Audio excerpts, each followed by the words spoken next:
Hey guys, welcome back to the channel. This is part 1 of our story. If you like this what if story and want to see part 2, let me know in the comments below. Before we start, don't forget to like, subscribe, and share this video with your friends. Also, check the description for more great content and my playlist. This story was posted by 𝐀𝐮𝐭𝐡𝐨𝐫 on Wattpad. Now let's start.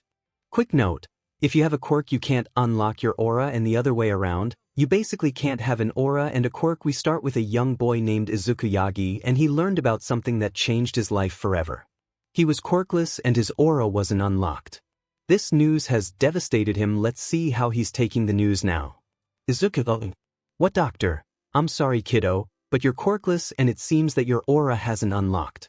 𝐀𝐮𝐭𝐡𝐨𝐫. What? But that shouldn't be. Both me and my husband both have quirks doctor. Well Yagi, it's not uncommon for people to be quirkless and for people to not have their auras unlocked. 𝐀𝐮𝐭𝐡𝐨𝐫. I understand that, but doctor, I can understand your concern, but there is some good news at last. 𝐀𝐮𝐭𝐡𝐨𝐫, what is that? Doctor, your daughter has a very powerful quirk. 𝐀𝐮𝐭𝐡𝐨𝐫, that is good news. Doctor, yes indeed it is. May I ask what is your quirk? 𝐀𝐮𝐭𝐡𝐨𝐫, it's telekinesis. Why do you ask? Doctor, well it seems she has a stronger version than yours. 𝐀𝐮𝐭𝐡𝐨𝐫, that's amazing. 𝐒𝐮𝐬𝐵 smiles proudly. It was now time for the Yagi family to leave the doctors and make their way back home. While on the way home, 𝐀𝐮𝐭𝐡𝐨𝐫 was praising 𝐒𝐮𝐬𝐵's quirk, while 𝐒𝐮𝐬𝐵 was worried about her bother. But izuku wasn't sad because he knows he couldn't become a hero that can be in the field but could be a hero that helps with strategies, so he didn't look for hope. When they got home, izuku and 𝐒𝐮𝐬𝐵 went to their rooms. While they're in their rooms, 𝐀𝐮𝐭𝐡 and 𝗧𝗏𝗧𝗟 were talking about the visit to the doctor. 𝗧𝗏𝗧𝗟, so, how was the visit? 𝐀𝐮𝐭𝐡, well 𝐒𝐮𝐬𝐵 has a stronger version of my quirk. 𝗧𝗏𝗧𝗟, that's good. But what about izuku? 𝐀𝐮𝐭𝐡, he's quirkless and hasn't unlocked his aura either. 𝗧𝗏𝗧𝗟, what? That shouldn't be possible. We both have quirks. 𝐀𝐮𝐭𝐡, I know, but I feel we should just give him some space so he can process the news. 𝗧𝗏𝗧𝗟, I believe that would be right. We should focus our time on 𝐒𝐮𝐬𝐵 and help train her. This decision they made would have a bad effect on izuku in the future. Head to the next day, both izuku and 𝐒𝐮𝐬𝐵 asked their parents to meet up with friends at the park. 𝐒𝐮𝐬𝐵, Mom, Dad, can I and izuku head to the park to go play with our friends? 𝐀𝐮𝐭𝐡, just make sure you are safe on the way there. 𝗧𝗏𝗧𝗟, be safe. 𝐒𝐮𝐬𝐵, we will. Yells while leaving the door with izuku when the twins made their way to the park and meet up with their friends. There they were, the Bakugo twins Katsuki and Katsumi and the Todoroki twins Shoto, Shoka and Ruby, Yang, Blake she has her ears covered, and Weiss. Each twin went to their group. 𝐒𝐮𝐵 to the other twins and izuku with team RWBY. 𝐒𝐮𝐵, guys. Katsumi, 𝐒𝐮𝐵, there you are. Did you go to the doctor yesterday to see if you had an aura or quirk? 𝐒𝐮𝐵, yep, I got a stronger version of my mom. Said proudly 𝐒𝐮𝐵, what are your quirks or semblance? Both Bakugo twins. Our quirk is explosion. Small explosion form from their hands. 𝐒𝐮𝐵, eyes sparkle. Wow, that's an amazing quirk. 𝐒𝐮𝐵, what about you Shoto and Shoka? Both Todorokis. Our quirk is half ice and half fire. 𝐒𝐮𝐵, wow, those are amazing quirks. Katsuki and Shoto, what about izuku? 𝐒𝐮𝐵, well, he's quirkless and hasn't unlocked his aura. 𝐒𝐮𝐵, I'm scared he might try and become a hero and get hurt. At that moment it was quiet, but unbeknownst to them Katsuki thought of something that would change izuku's life for the worse. Katsuki, how about we bully him with our quirks and scare him into not wanting to be a hero? The girls, are you stupid?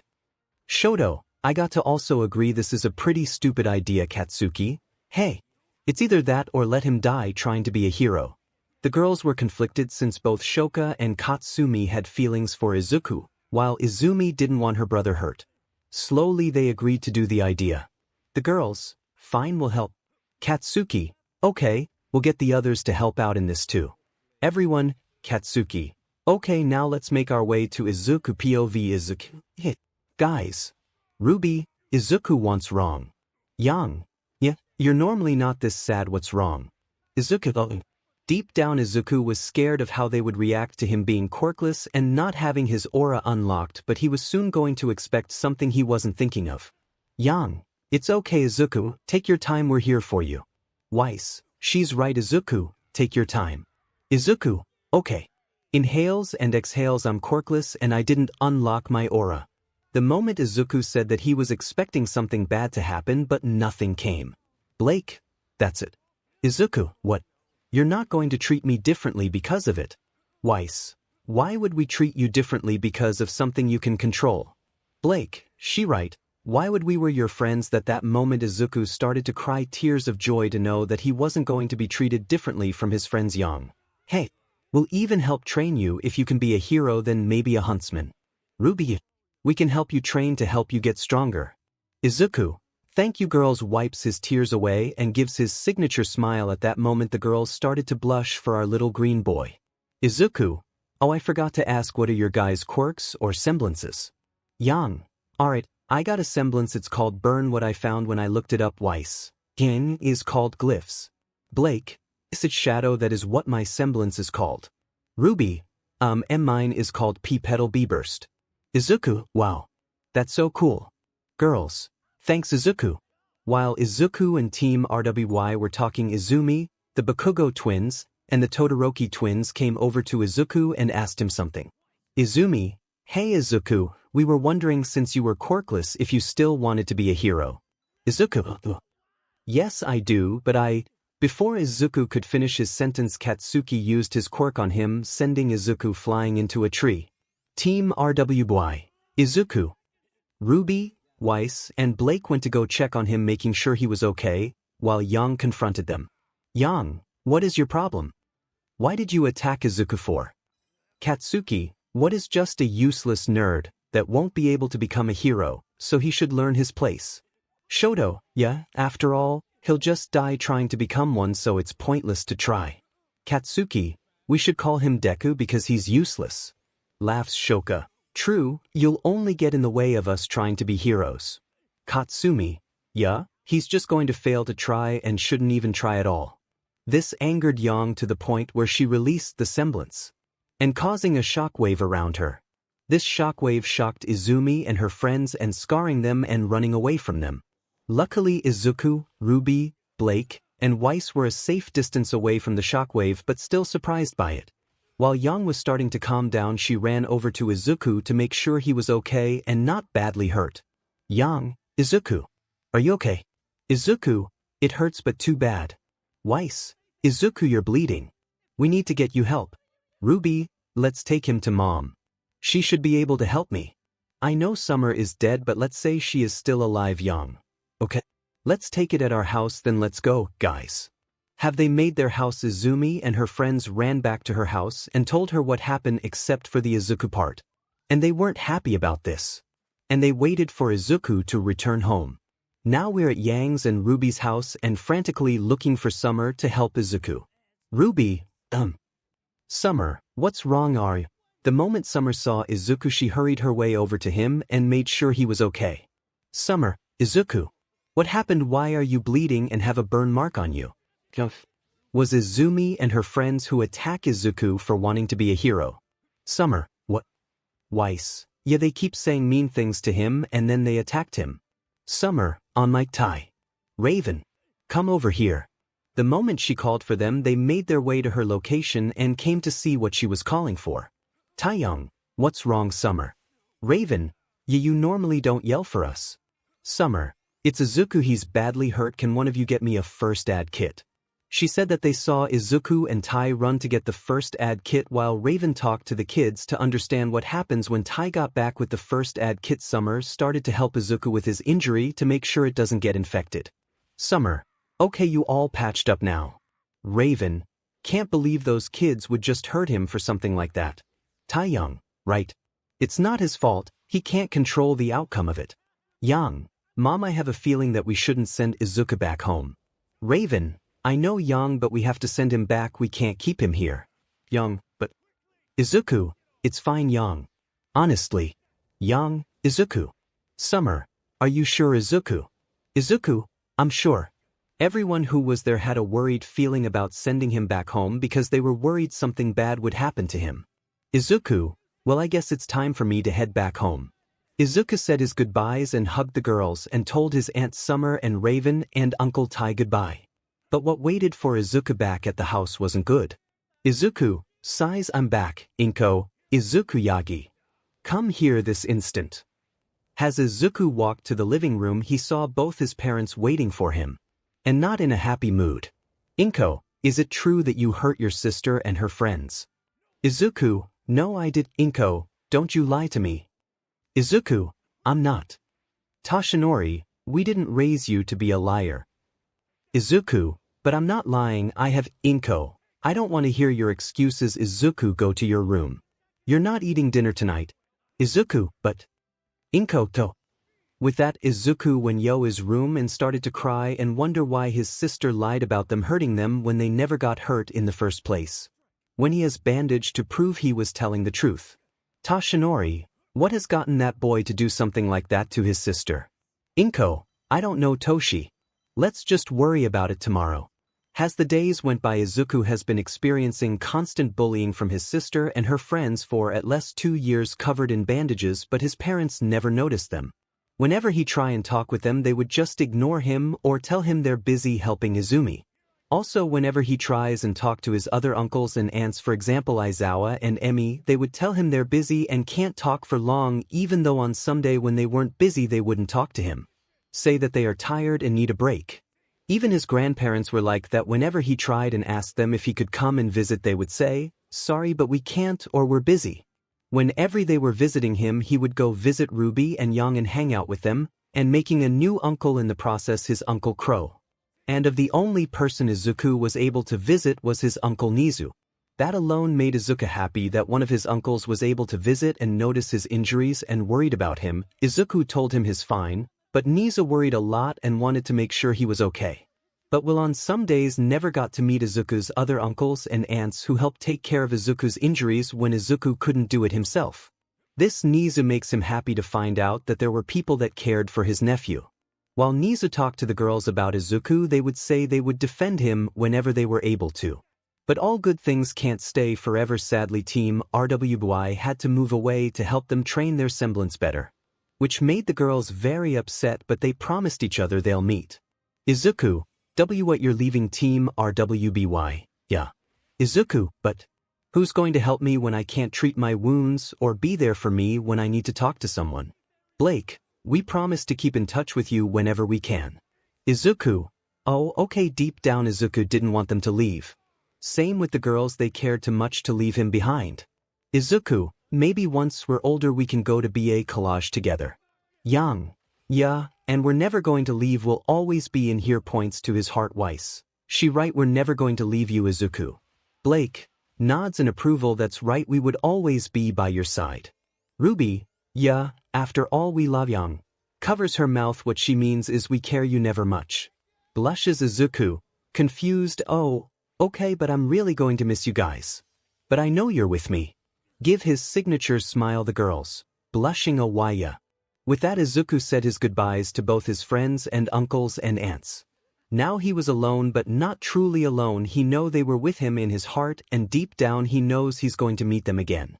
But word got out about Team RWBY moving, and over the next 2 years the bully turned into tormenting, and it just got worse and worse. The injury he would get just keep getting worse, and it would leave scars. With each past day, Izuku's hope was decreasing over each day. But one day was the last straw for him. Izuku, covered in scars and injuries, laying against a tree. Izumi, why don't you just give up already and stop trying to be a hero? Deku, Katsumi, you need to give up on this dream and let it dead. Shoka, they're right, this is just a waste of time, so let it go, you useless trash. Katsuki, they're right. Deku, after all you're just a waste of space and air. Shoto, you don't have the right to be a hero, you'll just get in our way.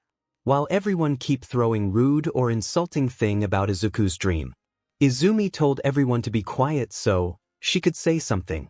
And that thing would change how Izuku view his family and heroes as a whole. Izumi, okay guys, I need to say something to Deku. Izuku weakly looks at Izumi. Izumi, I can't believe you're my bother.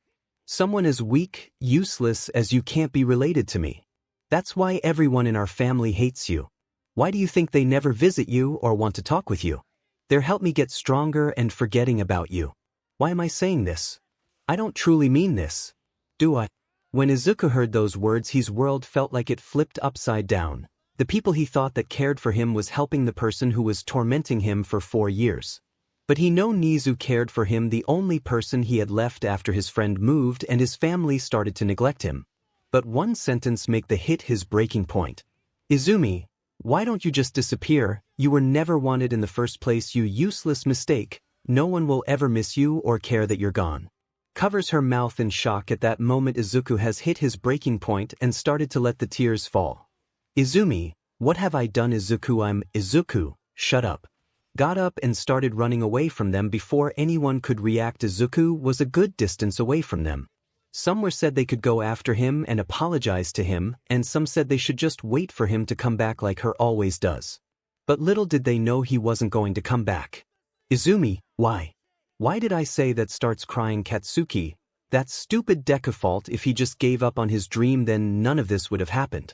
Izumi, shut up. Katsuki, what? Izumi, I said shut up. It's your fault we bullied him in the first place.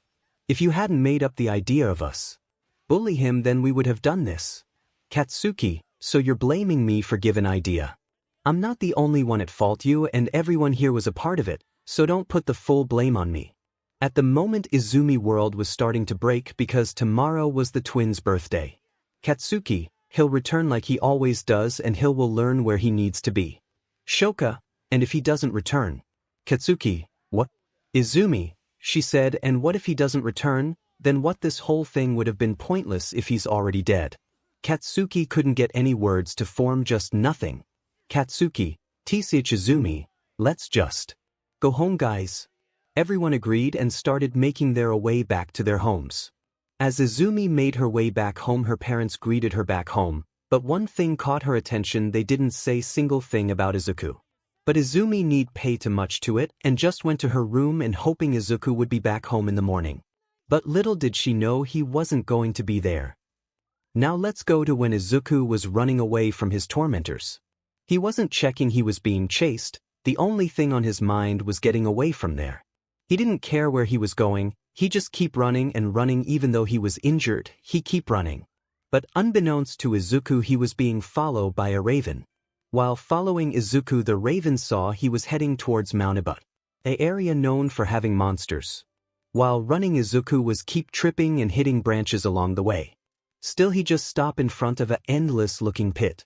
Izuku, catching his breath while trying to stop crying. Izuku, why? Why did my life end up like this?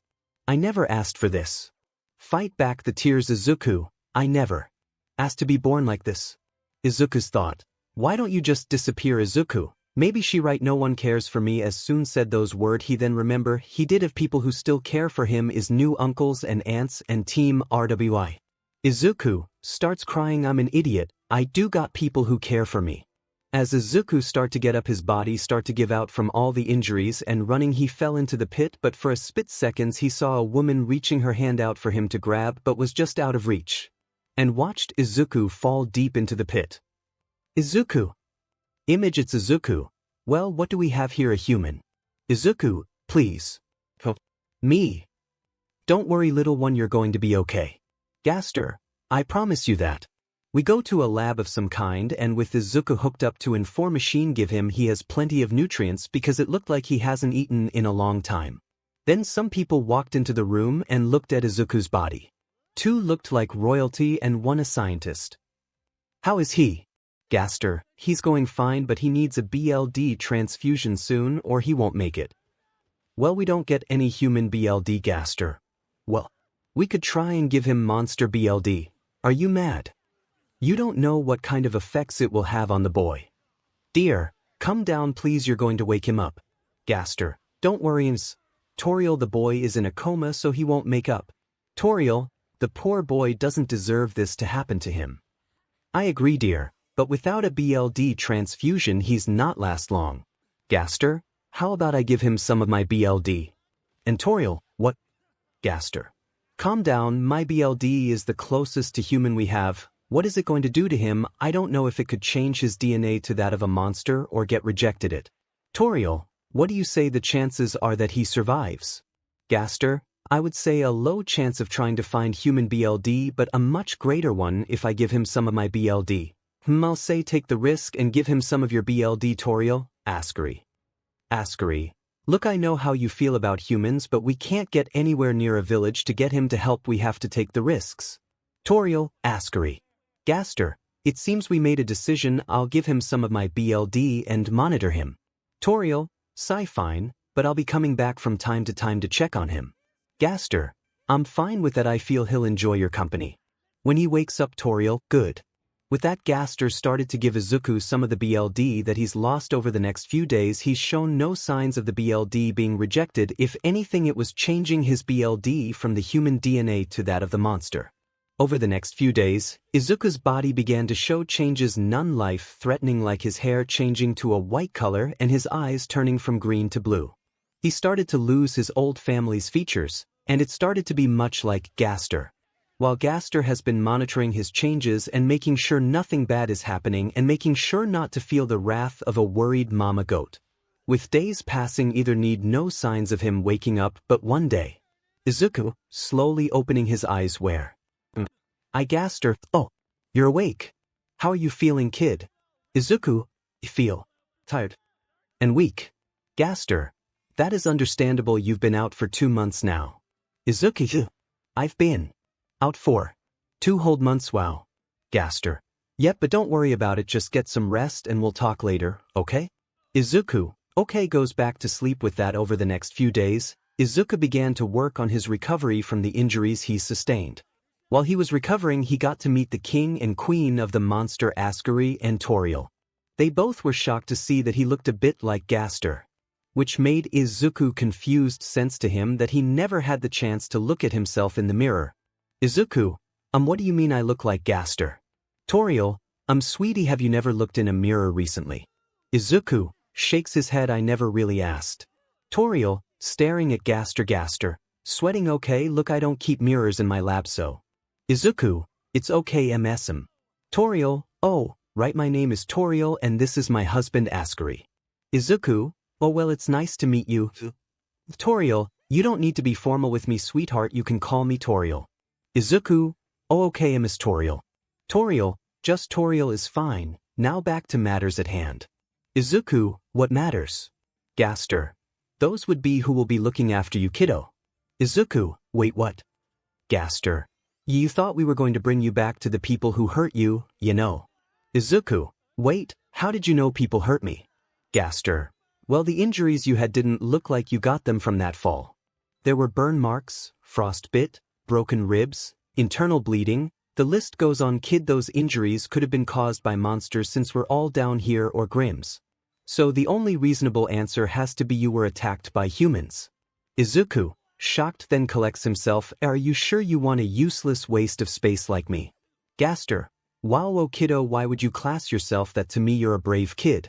𝗬𝐿. Protective mama mode on. Who told you we're useless and a waste of space? 𝗧𝗭. My old family did. 𝗧𝗘. Well, that gives me another reason to not like your old family. But know this, kiddo, I promise you we're not like them. We treat our kind with respect and kindness. So 𝗧𝗭, would you like to be a part of my family? 𝗧𝗭 starts crying. I would like to be a part of your family, or 𝗧𝗘. 𝗧𝗘. Glad to hear it, kiddo. I feel you would like a new name since you might want to relate to your old family anymore, am I right? 𝗧𝗭. Yeah, I think I would go with Sans 𝗧𝗘. How did you figure out 𝗧𝗘 was my last name? Sans. Well, your degree on the wall is one clue. 𝗧𝗘. Touché. So Sans, I would like to welcome you to our family. 𝗬𝐿 gives Sans a hug. Sans. Get started a bit. 𝗬𝐿. What's the matter, sweetie? Sans. It's just, I haven't been hugged in almost 4 years. With kind of love. 𝗬𝐿. Shocked you never had your mother hug you before? Sans. No. 𝗧𝗘 thought, if I ever encounter his old family, I'll make sure they have a bad time. 𝗬𝐿. Patting his head while hugging Sans. Well, you don't need to worry anymore, they won't hurt you anymore. Sans. Well, some people didn't hurt me but helped me in my time of need. 𝗬𝐿. That's good if it's not too much to ask, but who were they? Sans. It's not. They were my uncles Nizu and Crow, Tongue, my aunts Summer and Raven, and my friends. Their names are Ruby, Yang, Blake, and Weiss. 𝗬𝗠. Well, that's good to hear, sweetie heart, that you had people that cared for you. 𝐬𝐮𝐻𝐿, wait, did you say 𝐻𝐮𝐬𝐻 was one of your uncles? 𝐶𝐮, yeah, he was the only ones of my old family that would talk or visit me. Why do you ask? 𝐬𝐻𝐿, well, he and I are old friends. We've helped him in his time of need, he helped us in ours, so we became close friends. 𝐶𝐮, does that make you my uncle and aunt? Both? Shocked 𝐶𝐮. Worried if you don't want to be. Both? It's okay, sweetheart / kiddo will be your uncle and aunt. 𝐶𝐮 happy, really. Thank you. Signature 𝐶𝐮 smile. As 𝐶𝐮 started to get more comfortable with his new family, he met his new younger brother 𝗬𝗬𝗠. He was very happy to have a new brother to play with and do puzzles with. But known to 𝗬𝗬𝗠, he's going to experience a lot of bad puns in the future. As time passed, it's been a few years now, and 𝐶𝐮 is now 12 years old while 𝗬𝗬𝗠 is 11. They are always with each other. Once 𝗬𝗬𝗠 finds out about his older brother's past, but still loves him the same minus all the bad puns that he makes. As the days went by, 𝐶𝐮 and 𝗬𝗬𝗠 trained their magic abilities with the help of their father. Within a few years, 𝐶𝐮 had 𝗧𝗓 level control over his abilities and even learned how to teleport. Then one day 𝐶𝐮 and his family were asked to come to the castle for something. That is when 𝐶𝐮 meet her. 𝐶𝐮, yo pops, why do we need to head to the castle? 𝗬𝗬𝗠, be patient brother, we're almost there. 𝐾𝐮𝐻𝗃, to answer questions 𝐶𝐮, even I don't know why we're heading to the castle, I'm just as confused as you are. 𝐶𝐮, so you weren't told why we were summoned to the castle? I would have expected you would have been told why.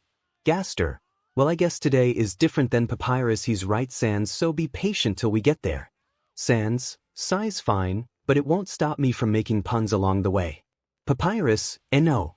𝐾𝐮𝐻𝗃, laughs 𝗬𝗬𝗠, don't encourage him. 𝐾𝐮𝐻𝗃, laughs harder 𝗬𝗬𝗠, eh. They were making their way to the castle with an unhappy 𝗬𝗬𝗠. Along the way they stopped and get a bit of something to eat because they were asked to come before they could have lunch, so they grabbed a quick bite to eat. Once they were done with their food, they made their way to the castle, and when they arrived to greet the king and queen in the throne room, they were already in the courtyard ready to meet them. 𝗧𝗓, oh, hello, your highness and majesty. And I see Princess 𝗧𝗟l is here as well. 𝗧𝗟l, you're also probably wondering why you were asked to come here. 𝐶𝐮, sure bud. 𝗬𝗬𝗠, brother. Show some respect, the king and queen are here. 𝗏𝗏𝗠, it's all right 𝗬𝗬𝗠. 𝐴𝑠cari, now, why we summoned you here is because we would like you to meet someone. The 𝗧𝗓 family, meet someone. 𝗏𝗏𝗠, yes. But from what we can tell about them is that they experienced something unpleasant. 𝐶𝐮 thought, like me. 𝗧𝗓, well, let's go meet this person then. 𝗏𝗏𝗠, as they made their way into the castle, 𝐶𝐮 only had one thing on his mind, and that was, is this person liked him and had a terrible past. He made a promise to himself that he won't let anyone experience what he did. 𝗬𝗬𝗠 saw how his brother was acting and asked him if he was okay. And this caught 𝐶𝐮 out of his daze, and told him fine and can't wait to meet the person. 𝗬𝗬𝗠 knows his brother was thinking about his past when the queen mentioned experiencing something unexpected. But he let his brother know that he was there for him and would help him in his time of need. This caught 𝐶𝐮 off guard, but he smiled at his brother and told him to thank you paps. That made 𝗬𝗬𝗠 happy to see his brother happy, so they walked side by side. When they got to their destination, they stand in front of a door. 𝗏𝗏𝗠, okay, we're here. I must worry you, they are shy around new people and don't trust people easily. As 𝗏𝗏𝗠 opened the door, and they were greeted with a human girl that looks to be around both 𝐶𝐮's and 𝗬𝗬𝗠's age. The moment she saw them, she went to go hide from them. 𝗏𝗏𝗠 explained how she found her to them, but one person decided to try and talk with her. 𝗧𝗓, 𝐶𝐮. 𝗬𝗬𝗠, brother, what are you doing? 𝐶𝐮, want to talk to her. As 𝐶𝐮 makes his way over to the human girl, he stopped a few feet in front of her and got on his knees to try and talk to her. 𝐶𝐮, hello, my name is 𝐶𝐮, 𝗀𝗡. But most people just call me 𝐶𝐮 the skeleton. Or 𝐶𝐮 for short. What's your name? 𝐶𝐮, it's okay if you don't want to answer. I'm not going to force you to. This caught the human off guard. She was expecting the person in front of her to do something to make her talk, but instead, he was taking his time to try and know her. 𝐶𝐮, well, you must be hungry, we got a skeleton of food. Giggles 𝐶𝐮, surprise and a small blush appear. Why you like my puns? Nod sans. WL glad you like them, I can tell you more later. While was starting to believe that Sans was a good person and she could feel he was safe to be around, she must muster up the courage to talk to him. You said name was Sans, right? Sans, surprised. Why my name is Sans. WL. My name is Frisk. Sans, it's nice to meet you, Frisk. Frisk, nice to meet you too. Sans. From where we left off, Sans and Frisk were starting to get along and form a bond with each other. It delighted 𝗏𝗏 to see Frisk was getting along with Sans. While Sans and Frisk were having their small talk, since Frisk was still a bit nervous, 𝗏𝗏 thought about adopting Frisk as part of their family. Both 𝐒𝐮𝐬𝐴 and 𝗧𝗟𝗟 thought would be a good idea to give Frisk the chance to experience a family that would keep her safe. So it was decided that Frisk would be a part of the Dreamer family. Too much of Frisk delight. She was happy to be a part of their family and asked if Sans could come over or if she could go hang out with him and his brother when she could. They agreed to let her spend time with Sans and Papyrus as long as they get 𝗏𝗏's permission to come over. This made Frisk happy and went to hug her new family. Over the next few years, Frisk would get along with a lot of monsters and made some friends she trusted down there too. Well, over the years she would train her determination to be able to protect herself, since she doesn't want Sans, Papyrus, or her brother to keep saving her. Now we go to 15-year-old San and 14-year-old Papyrus and Frisk. Both Sans and Papyrus were training in their backyards while Frisk was watching from the balcony. Papyrus, I'll get you, brother, with my special attack. Sans, sure you will, Paps. You are the greatest. While Sans was dodging Papyrus' attacks, he looked over at Frisk, who was giggling to herself, and then stuck her hand up in a gun shape and then said bang in a flirting tone. Sans heard and got distracted by his brother and got nailed on the side of the head. A landed face first in the snow will look up a bit annoyed that Frisk did that, while Papyrus cheered with happiness that he managed to beat his brother. Papyrus, did you see that, Frisk? I, the great Papyrus, have defeated my brother. Frisk giggles, yes, Paps, I saw you did a good job. Papyrus does his iconic laugh. Sans thoughts. That was a cheap shot, Frisk. While Sans got up and both he and Papyrus called it a day of training and headed inside to have some food. Sans, so what do you guys want to eat today? Papyrus, we're not going to 𝗏𝗏. Sans. Sans, what dash, I wasn't thinking of going there, bro. Papyrus, brother, you go there almost every day and you have a tab there, which you need FO pay off. Sans, don't worry bro, I'll pay it off. But fine, we won't go to 𝗏𝗏's then. What do you have in mind then? Frisk, how about we eat here? Both Sans and Papyrus turned to look at Frisk and thought, why not? We don't eat at home that much. So they all went to the kitchen to decide what to make to eat. Sans, anything. Frisk, no. Papyrus, what about spaghetti? Both Sans and Frisk, I'm sure sweat drops after that, they started working on making the spaghetti. Sans was getting the ingredients, Papyrus working on cooking it, and Frisk was setting up the table. They tried and asked 𝗏𝗏 if he wanted to join them, but he was busy with his work and asked to save him some for later. Once they were done making it, they took it and started to eat. While eating, Papyrus asked Sans a question that shocked him. Papyrus, brother, I have a question for you. Sans, what's up bro, you can ask me anything, shoot. Papyrus, I was wondering why you hate heroes so much. Sans, sighs, I hate them so much because they betrayed me and my trust. I believe they would help me in my time of need, but I was wrong and I will never forgive them.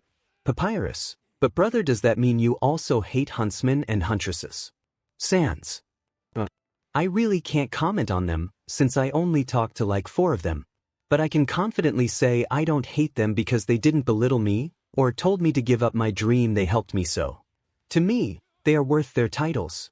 Frisk thoughts. Sans, are you still hurting? Sans, but if it's your dream to be a hero, Papyrus, I won't stop you or hate you for it. Heck, I would have given up my dream of meeting my old friends and family, his uncle 𝗏𝗟, Crow, and 𝗏𝗏, his aunt Summer and Raven, to give you chance to become one. Papyrus, brother, you would give up your dream for me? Sans, you mean the world to me, Paps. If it means giving you chance to be something you want, that would mean the world to me. Smiles Papyrus, brother, but what if my dream was to be a huntsman? Sans, Well, I'll still support you in whatever dream you have. Papyrus, do you still dream of being of Huntsman brother? Since, well, I don't know right now, I'm working towards becoming the next judge. If I was given the opportunity, one would say yes, I would. Papyrus, then it's decided if I, you, or Frisk get the chance because a huntsman or huntress will take it. Sans, hold on Paps, I'm still working towards being a judge and I have no idea if monsters can become huntsmen. Let alone be seen in public. You know how we're treated out there.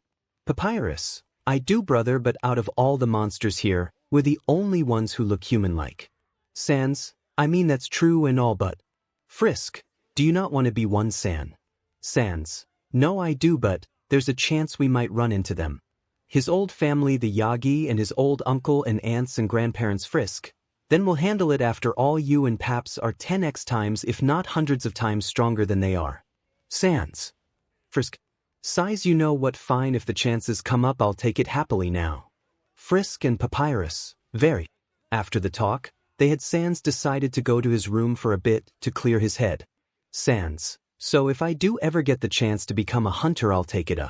Sans. I know deep down I'm happy that I'll get to become one, but the chances of running into them just make me angry. Sans. Sighs, what am I going to do when I come across them? Would I be able to contain my anger long enough to not kill them? Little did Sans know that Frisk walked into his room to check on him to make sure he was okay. Frisk, Sans, you okay? Sans, Frisk. What are you doing here? To answer your question, I'm fine, just clearing my head. Frisk, I came to check on you. You seemed a bit annoyed and angry at the table, so I thought I should come and check on you. Sans, well yeah, I was. Frisk, want to tell me about it? If you don't mind, Sans. It's okay, I don't mind at all, I feel I need to get this off my chest. As Sans was talking to Frisk about what's been bothering him, he began to get more angry and angry that he started to cry. Frisk started to comfort him to help him calm down. Frisk, it's okay, Sans. They're not going to hurt you anymore. Sans, crying, but what if they try and get me back? Frisk, we won't let that happen. Sans, but Frisk, looks Sans in the eyes. Sans Gaster, when I say we won't let it happen, I mean it. I can't risk losing you. You mean the world to me. Sans, blush, why you mean that? Frisk, of course, why would I lie to you? Sans, because you mean the world to me too. Still blushing. Frisk, blushing. You mean that, Sans? Sans, of course, if wasn't for you, Paps, my dad, aunt, and uncle, I probably would be in a much darker place. At that moment both Sans and Frisk started to blush hard and slowly move to each other. They were about to kiss till Papyrus come into Sans' room. Papyrus, brother. Frisk, you okay? You've been gone for a while now. What's wrong with you two? Both Sans and Frisk were madly blushing and looking away from each other. Sans, and nothing bro. Papyrus, you sure? You don't look okay. Frisk, we promise, we're fine, you just caught us off guard is all. Papyrus, oh well, sorry about that. I was just wondering what was taking you two so long. Sans, it's fine Paps, let's just go downstairs, okay? After that, they spent some time together and tried to have a good rest of the day, but it was hard for Sans and Frisk since they both almost kissed each other and were a bit upset at Papyrus for interrupting them. After that day both Sans and Frisk both tried to have some time to themselves but would always get interrupted by someone or something too much dismay. But on some days they couldn't go out because of Sans working towards becoming a judge for the royal family. As days turned to months to years, both would end up getting interrupted by something. It was like the world told them to wait. Sans is now 17 years old while Frisk is 16 years old. Sans has now earned the role of judge, which made both his family and Frisk happy. After that, they went to celebrate Sans becoming a judge. While they were celebrating, Sans went to get some air and Frisk saw this and decided to go follow him. Little did Frisk know Toriel saw this and decided to give her a helping hand. Sans, sighs Frisk, Sans.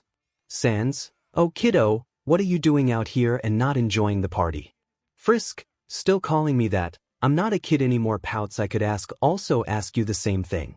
Why are you out here and not enjoying the party? Sans, well, parties aren't my thing.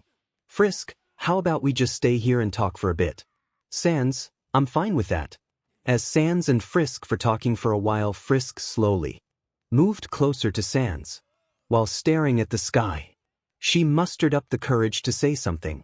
Frisk, Sans, remember when I said you meant the world to me? Sans, then got interrupted by my brother. Yeah, I remember. But besides that, it meant a lot that you said that to me. Frisk, I'm glad because you truly mean the world to me and I would be lost without you. Sans, same, I would honestly hurt anyone who tried to harm you or anyone dear to me. Then both of them stood next to each other looking at each other. I should say Sans is 5 feet 4 inches and Frisk 5 feet 5 inches. Sans is normally like 5 feet 0 inches, so gave him some more height. They slowly leaned into each other then. They kissed. When they separated they looked at each other wanting to do it again, but then they heard clapping. Toriel, clapping. Congratulations, you too.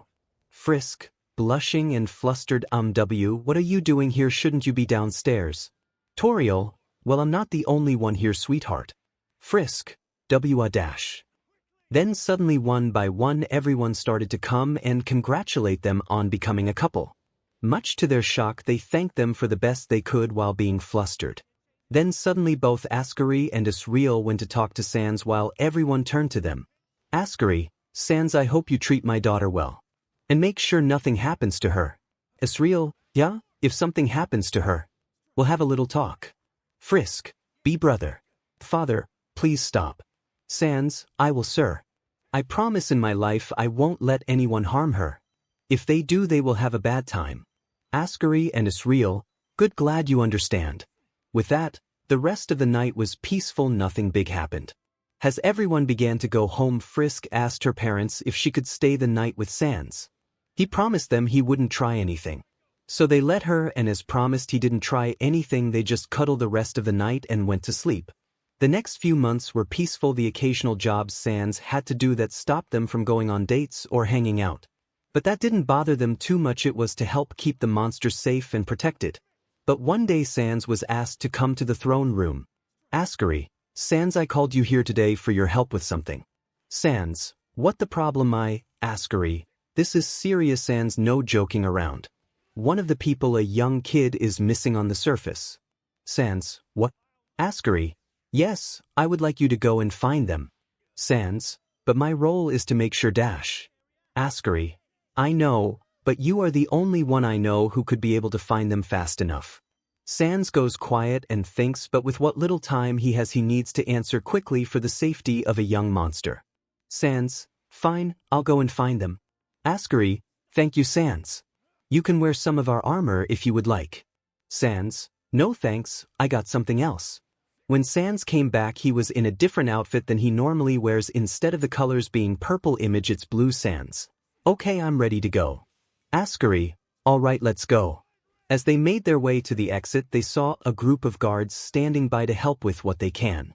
𝗂𝐮𝐿 explains to the guards that Sans will help look for the child. The guards agree and accept his help. Some of the guards explain the best they could which direction the child could have gone in. With that being said, Sans had an idea of which direction the child went in. He asked if one of the guards could come with him just in case they are attacked. The guard can take the kid to safety, while Sans dealt with the threat. One of the guards agrees and hopped on the blaster with Sans.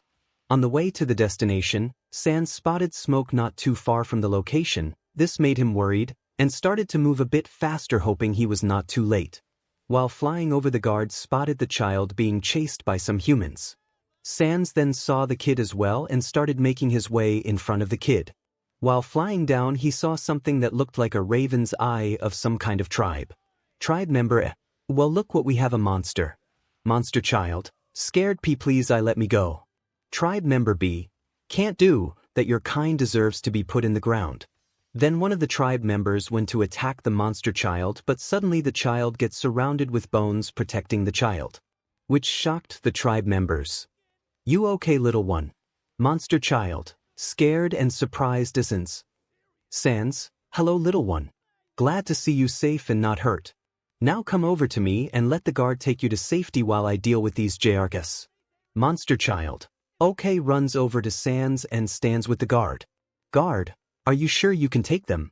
Sans, now go. The guard did what he was told and ran back to the underground to get the kid to safety. Some of the members tried to stop them from escaping, but Sans stopped them from trying. Sans, sorry bud, but I'm running out of mercy today. So do me a favor and leave. Tribe member A. Why should we listen to a monster? Tribe member B.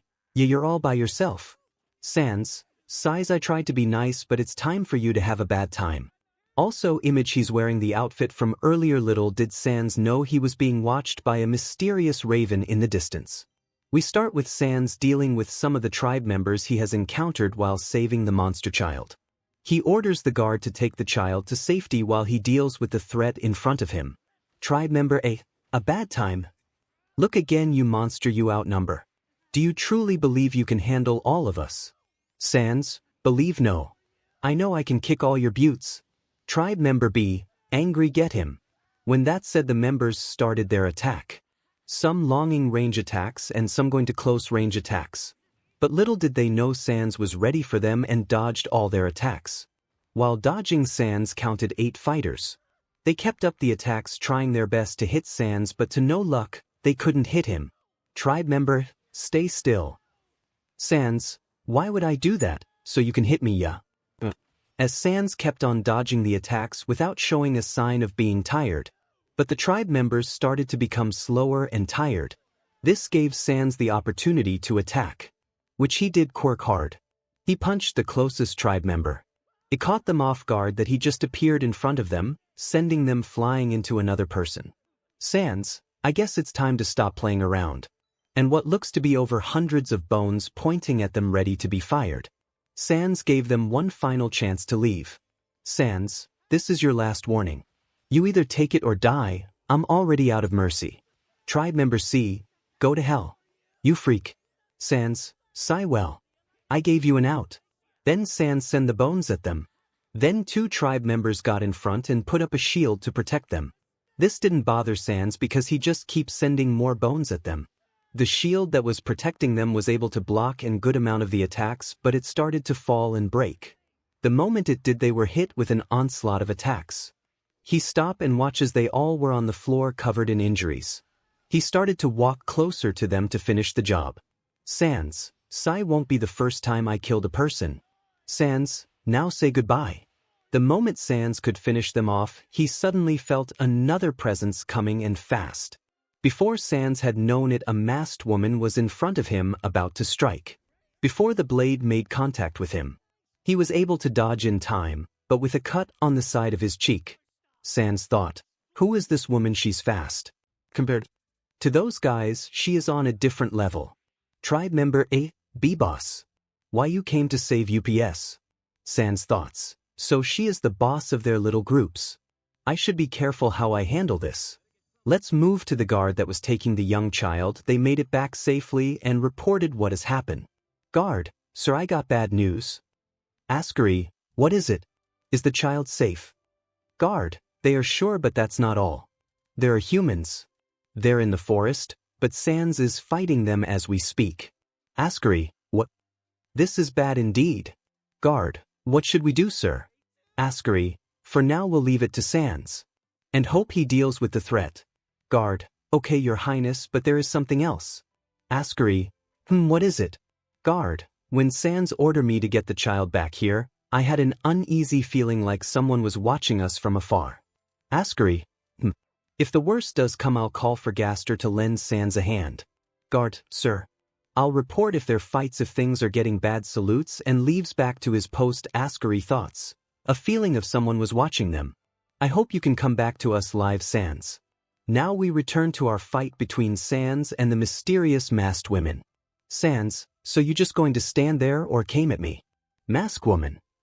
Tribe member A. Boss, be careful, he's not an ordinary monster. Masked woman looks at her injured comrade and nods and looks back at 𝐶𝐮𝐴. Before 𝐶𝐮𝐴 could think, she sent her sword flying at him, and then she charged after it, ready to swing. In the nick of time, 𝐶𝐮𝐴 managed to dodge the attack by teleporting a bit away from her. 𝐶𝐮𝐴 thought, she's fast. I was right, this fight going to be a difficult one. After 𝐶𝐮𝐴 dodged, the masked woman prepared another attack and keep going, showing no sign of letting up. 𝐶𝐮𝐴 had a difficult time trying to dodge the attacks, until the masked woman lands a powerful kick in 𝐶𝐮𝐴, sending him flying a good distance. Before she gave chase, she ordered her soldiers to leave while she hands it. They agreed and started to make their way out of the fight. Then she gave chase after 𝐮𝐬𝐴. 𝐮𝐬𝐴, God, she hits like a truck. God, it hurts. 𝐮𝐬𝐴, okay, I know she is fast and good with a sword but nothing else. Great, that's not helpful but it's something. In close combat she has me beaten in but long range. Smirks, let's see if that idea works. While 𝐮𝐴𝐴 was getting ready, there she was, the masked woman that sent him flying.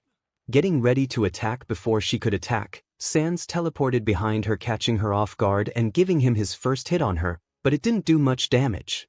'Cause he saw an aura surrounding her body. This shocked 𝐮𝐴𝐴, but quickly regained himself and teleported away before she could strike back. 𝐮𝐴𝐴's thoughts, so I'm dealing with a huntress. Great, this is going to be much harder than I would like. With the aura protecting her, he knows he needs to attack quickly but still does enough damage to slow her down. So 𝐮𝐴𝐴 sent an onslaught of bone attacks in the hope that would her slow down enough to get another opening. Image, it's normal 𝐮𝐴𝐴, while he keeps sending attacks she deflects them all. This shocked 𝐮𝐴𝐴 that she was deflecting his attack. But while she was deflecting she left herself wide open for an attack which he took, giving a powerful punch to the face and breaking the mask a bit. Masked woman thought, what? This shocked the masked woman and got sent flying a good distance but not as far as 𝐮𝐴𝐴 did. She then felt her mask and was shocked to feel it was broken. She then looked 𝐮𝐴𝐴 in the eyes, making 𝐮𝐴𝐴 think that does he know her from somewhere. 𝐮𝐴𝐴, do I know you, masked woman? We cut back to the castle and with the king, queen, Frisk, and 𝐒𝐮𝐴𝐴 being told the news of 𝐮𝐴𝐴's. Guard, your king. 𝐒𝐮𝐴𝐴, what is it? Guard, it's 𝐮𝐴𝐴's, your highness. 𝐒𝐮𝐴𝐴, what has to happen to 𝐮𝐴𝐴's? Guard, 𝐮𝐴𝐴's is in combat with a powerful opponent, one that was able to send him flying several miles away from here. Frisk, what? 𝐒𝐮𝐴𝐴, call for 𝐒𝐿𝐴𝐴 and quickly. Guard, sir. Leaves to go get 𝐒𝐿𝐴𝐴. Do you believe 𝐮𝐴𝐴's will be okay? Worried 𝐒𝐮𝐴𝐴, do worry mom, knowing 𝐮𝐴𝐴's he'll be fine. I hope. 𝐒𝐮𝐴𝐴, we just got to hope 𝐒𝐿𝐴𝐴 gets here quickly. Frisk thoughts, please be okay 𝐮𝐴𝐴's. Now back to the fight. 𝐮𝐴𝐴𝐴 fight for his life to keep his distance between himself and the masked woman. But every chance he tries to strike her she would retaliate back and not give him the chance to land a hit. He would then send 𝐒𝐴𝐴𝐴 shots at her to help push her back. It did, but she dodged every shot. While 𝐮𝐴𝐴𝐴 was trying to keep her a good distance away, he keep having the thought he knows her. 𝐮𝐴𝐴𝐴's thought, where have I seen those eyes before? Reddish eyes. Wait, is she? Before 𝐮𝐴𝐴𝐴 could finish his thought he saw a sword flying at him. He managed to dodge but got hit in the side of his body. 𝐮𝐴𝐴𝐴 was running out of ideas, but he had one. He didn't know how it would work against someone with an aura, but he had to try. 𝐮𝐴𝐴𝐴 thought, okay, let's try this. Before the masked woman could react she was surrounded by bones making a square around her. Masked woman thought, what is he planning? Before she know if she was moving on her one into each bone wall. At this point, it was a test of endurance for both of them and to buy time for 𝐮𝐴𝐴𝐴. We move back to the castle, but this time 𝐒𝐴𝐴𝐴, they are in a panic. 𝐒𝐴𝐴𝐴, 𝐮𝐴𝐴𝐴's fighting what?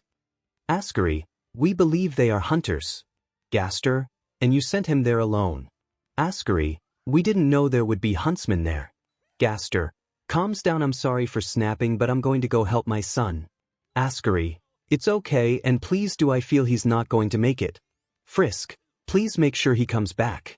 𝐒𝐴𝐴𝐴, do worry kiddo, it's a parent's job to make sure their kids are safe. Then 𝐒𝐴𝐴𝐴 made his way to help 𝐮𝐴𝐴𝐴. Now we cut back to 𝐮𝐴𝐴𝐴𝐴 and the masked woman, but now the mask is completely broken. But 𝐮𝐴𝐴𝐴 didn't notice because he was more focused on buying time. 𝐮𝐴𝐴𝐴 was starting to get tired and decided to put all his strength and hold her down. With that 𝐮𝐴𝐴𝐴 got a good look at the woman's face. And it shocked him. 𝐮𝐴𝐴𝐴 thought, Raven. While 𝐮𝐴𝐴𝐴 was holding down his aunt she released some kind of power that caught 𝐮𝐴𝐴𝐴𝐴 off guard and had him put more strength into keeping her from getting up. 𝐮𝐴𝐴𝐴's thoughts, what is power? It's making it more difficult to keep her down. While 𝐮𝐴𝐴𝐴𝐴 was trying his hardest to keep at bay she was starting to stand up. And then cast a lightning spell and shot it at 𝐮𝐴𝐴𝐴𝐴, landing and making 𝐮𝐴𝐴𝐴𝐴 fall to the ground. 𝐮𝐴𝐴𝐴𝐴 couldn't muster anything, he was all out of mana to fight. Then felt a power kick land on him, sending him flying into a tree. He looked up at his aunt Raven with the weird power being released from her. Raven, time to die. Monster raises her sword. 𝐮𝐴𝐴𝐴𝐴𝐴, weekly aunt. Raven. This shocked her because only one person has called her aunt before, and that was 𝐒𝐮𝐬𝐻. Raven, surprised. What did you call me? Sans, aunt. Raven. Raven, why are you calling me that? Only 𝐒𝐮𝐬𝐻 has ever called me that. Sans, because I am 𝐒𝐮𝐬𝐻. Raven was having conflicting thoughts. She saw 𝐒𝐮𝐻 fall into the pit. But here a monster is calling her aunt. She decided to ask the monster something only 𝐒𝐮𝐻 would know. Raven, if you're truly him, what was the promise he made to me? Sans/𝐒𝐮𝐻, to always treat those weak with kindness and thought who can't fight fairly.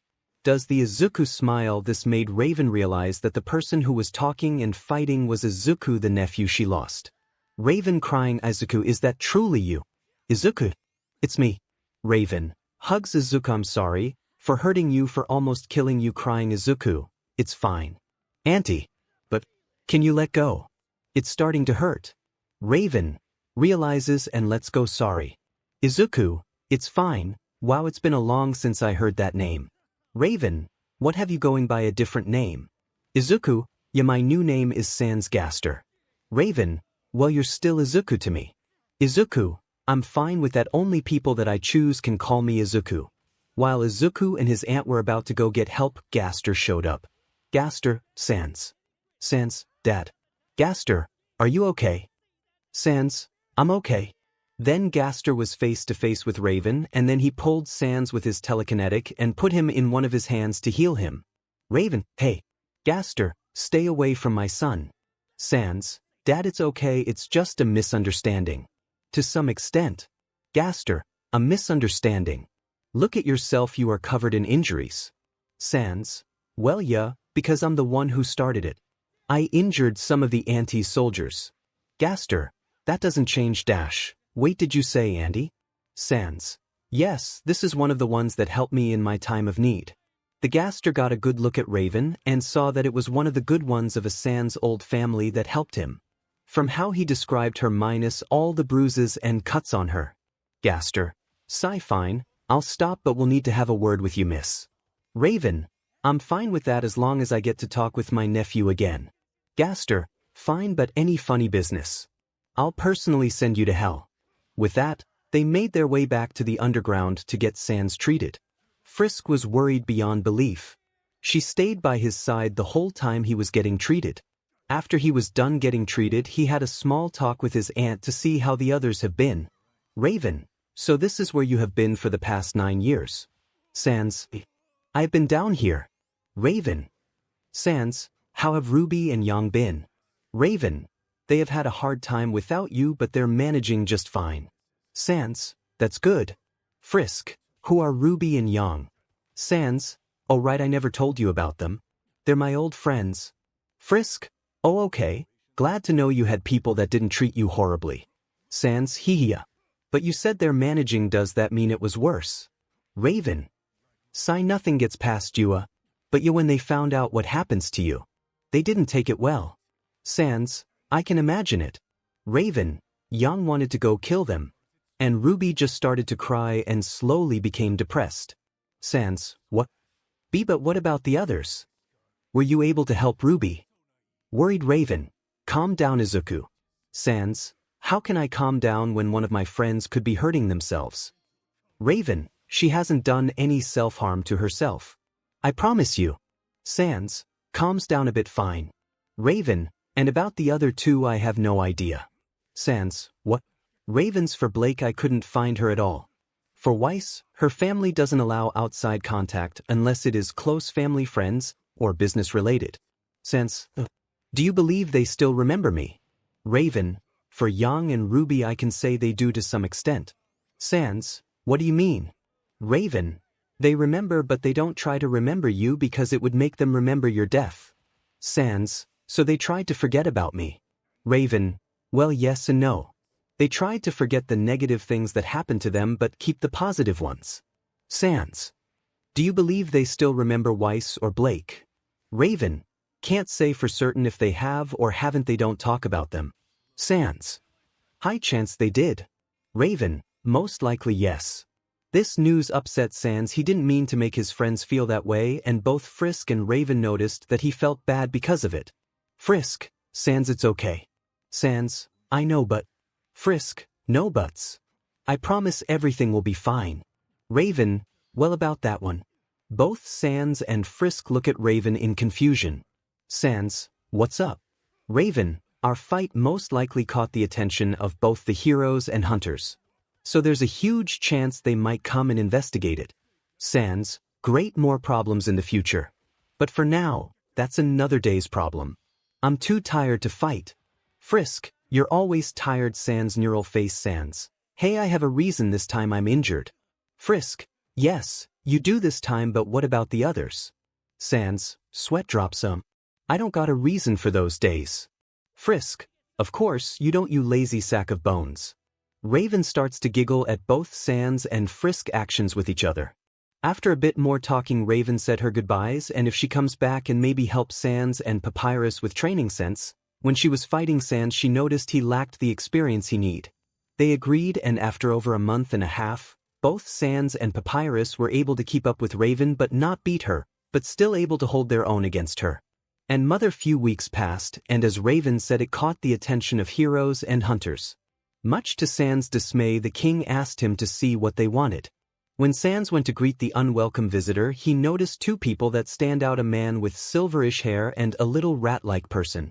This surprised Sans. Sans, Uncle 𝐻𝐻𝐿𝐻. We returned to Sans seeing his Uncle 𝐻𝐻𝐿𝐻 hanging on a man he doesn't recognize. And what else shocked him was he saw two of his old family members, his Aunt Midnight and his Uncle Present Mike. This made him feel infuriated by the sight of them. But he keeps his cool. He went to greet the unwelcome visitors. 𝐻𝐻𝐿𝐻, it seems we have someone here to greet us. Indeed we go. 𝐻𝐻𝐿𝐻. Sans was shocked that he was noticed that quickly, so he stepped out in the open. And the hunters and heroes were on guard. Sans, well, I'm surprised notice me. Well, you did releases a bit of killer intent a few moments. Sans, sorry about that, it's just I don't have a good track record with heroes. Got nothing against hunters though. Do you diss heroes? Sans, very much so. Midnight, what did we ever do to you? Sans, simple, you all failed to do your one job and keep your people safe, and you come. Let your people get mistreated. And discriminate against our kind along with faunus. Midnight. Sans, not a lot of words. When I'm right. 𝐻𝐻𝐿𝐻 thought, how does he know about this? I thought the monster stayed in the area of Mount Ibat and the underground. Unless. Present Mike, hey. We're trying our best to help everyone we can. Sans, yen failing at it. Present Mike, what would you know about protecting people when your monsters are all about killing us? Sans, that is where you're wrong. We monsters may want to kill you humans, but we do it to protect ourselves. And for protecting our own, where you fail we don't. We treat our people with kindness and show them the love they need. Present Mike. Sans, that's what I thought. 𝐻𝐻𝐿𝐻, now, we didn't come here to fight. We came here to see what happened here. Sans, I can answer that question for you. 𝐻𝐻𝐿𝐻, you can. Sans, yes, after all, I'm the one who started the fight in a sense. 𝐻𝐻𝐿𝐻, would you mind explaining it to us? Sans, I would, but I believe it would be better to talk somewhere else, don't you? 𝐻𝐻𝐿𝐻, true, well, got a place in mind. Sans, I do, follow me. As they follow Sans, 𝐻𝐻𝐿𝐻 was wondering why he hated heroes so much but wasn't bothered by hunters. He thought about it for a while but couldn't find an answer, so he decided to ask him more about it later. They soon got to an entryway and Sans told them to stay outside while he goes get the king and his father to talk. When they got back they told them to come in, which they did, and followed them to a meeting room. 𝐻𝐻𝐿𝐻, I would like to ask, why are you in our area? 𝐻𝐻𝐿𝐻, well, we came here to look for what caused that commotion a while back. 𝐻𝐻𝐿𝐻, and do what? 𝐻𝐻𝐿𝐻, we do not mean any harm, but just talk with the people who did it. 𝐻𝐻𝐿𝐻, well, you won't be able to find one of the people, they're long gone by now, but I won't tell you the other people involved until you tell me your intentions with them. 𝐻𝐻𝐿𝐻, nothing gets past you. 𝐻𝐻𝐿𝐻, a king always looks after his people. 𝐻𝐻𝐿𝐻, well, as I said before, just to have a simple talk, no strings attached. 𝐻𝐻𝐿𝐻, I'll say it again. I don't have a fondness for heroes or hunters since they try to hurt my people. 𝐻𝐮𝐦𝐬, I can understand that, but, 𝐻𝐮𝐬, as I said before, I want to know your intentions and don't bother with sweet-talking it. 𝐻𝐻𝐬, fine, to be honest, we wanted to see if they were a threat or not to us. Sans thoughts, can't blame him though, so I can't get mad at him. 𝐻𝐮𝐬, you want to know something about your heroes. You believe you are so strong, but when you have someone who can understand your abilities, it's pretty simple to beat you. 𝐻𝐻𝐬, what do you mean? 𝐻𝐮𝐬, simple, Sans, please go get those books for me. Sans thought, oh, so he's planning to do that. I see you, Uncle 𝐻𝐮𝐬. Sans, sure, your highness. In an instant, Sans teleported to his room to grab some books that were labeled hero journals. This made Sans smirk. Then Sans came back and handed the books to 𝐻𝐮𝐬, shocking 𝐻𝐻𝐬, Midnight, and Present Mike. On how he had those books. 𝐻𝐻𝐬, mind I ask how you have those? 𝐻𝐻𝐮𝐬, simple. I was told about them. 𝐻𝐻𝐬, but only my nephew made those books. That would mean that your nephew is with the monster as we speak. Sans, right on the nail. The heroes were shocked that they had those books. Then next put the pieces together. He then looked at Sans. 𝐻𝐻𝐬, are you? Izuku. Midnight, you must be joking. 𝐻𝐻𝐬, Izuku would never join the monsters. Present Mike, she's right. Sans, what would you know? You barely know Izuku. This shocked both of them. He said that. Both, what you say? Sans, I said what would you know? You barely know Izuku. Midnight, what would you know about him? Sans, okay then, if I don't know anything about him, then what is his favorite color? And what is his favorite thing to do? Present Mike, easy, it's green. Midnight, and it's talking about heroes. Sans, sighs and shakes his head. Both. What? They're at. Sans, no, they're wrong. You know nothing about him. Midnight, and how would you know? Sans, simple, I am Izuku. This shocked the heroes and made our silver-haired friend curious about him. 𝐻𝐻𝐬, are you truly Izuku? Midnight, of course not. Present Mike, she is right, why would Izuku side with them? Sans, think about it, how else would the king get the books? And how I know so much about myself? If I am Izuku, Yagi, said Yagi with a venomous tone. Both, you're lying. 𝐻𝐻𝐬, he's telling the truth. Both will.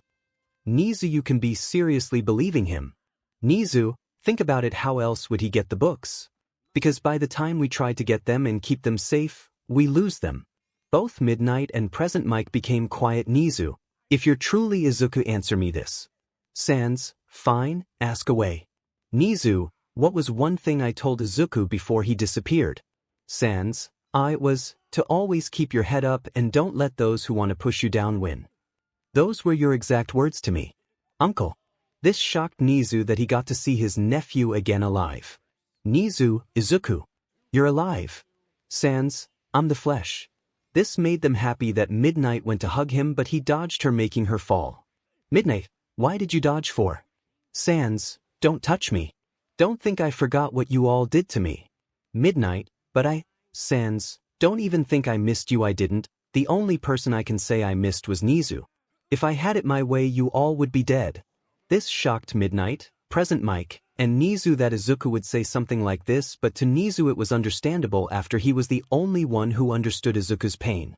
Sans, you guys are the reason why I despise heroes. You're supposed to be there for people and help them and not show favoritism and discrimination. Those words hurt both Midnight and Present Mike to the core, that the sweet and innocent Izuku is now like this. Sans, and my name isn't Izuku anymore, I disown that name. I'm Sans Gaster. Well then, this was an eventful evening. Then Sans turned to look at the silver-haired man.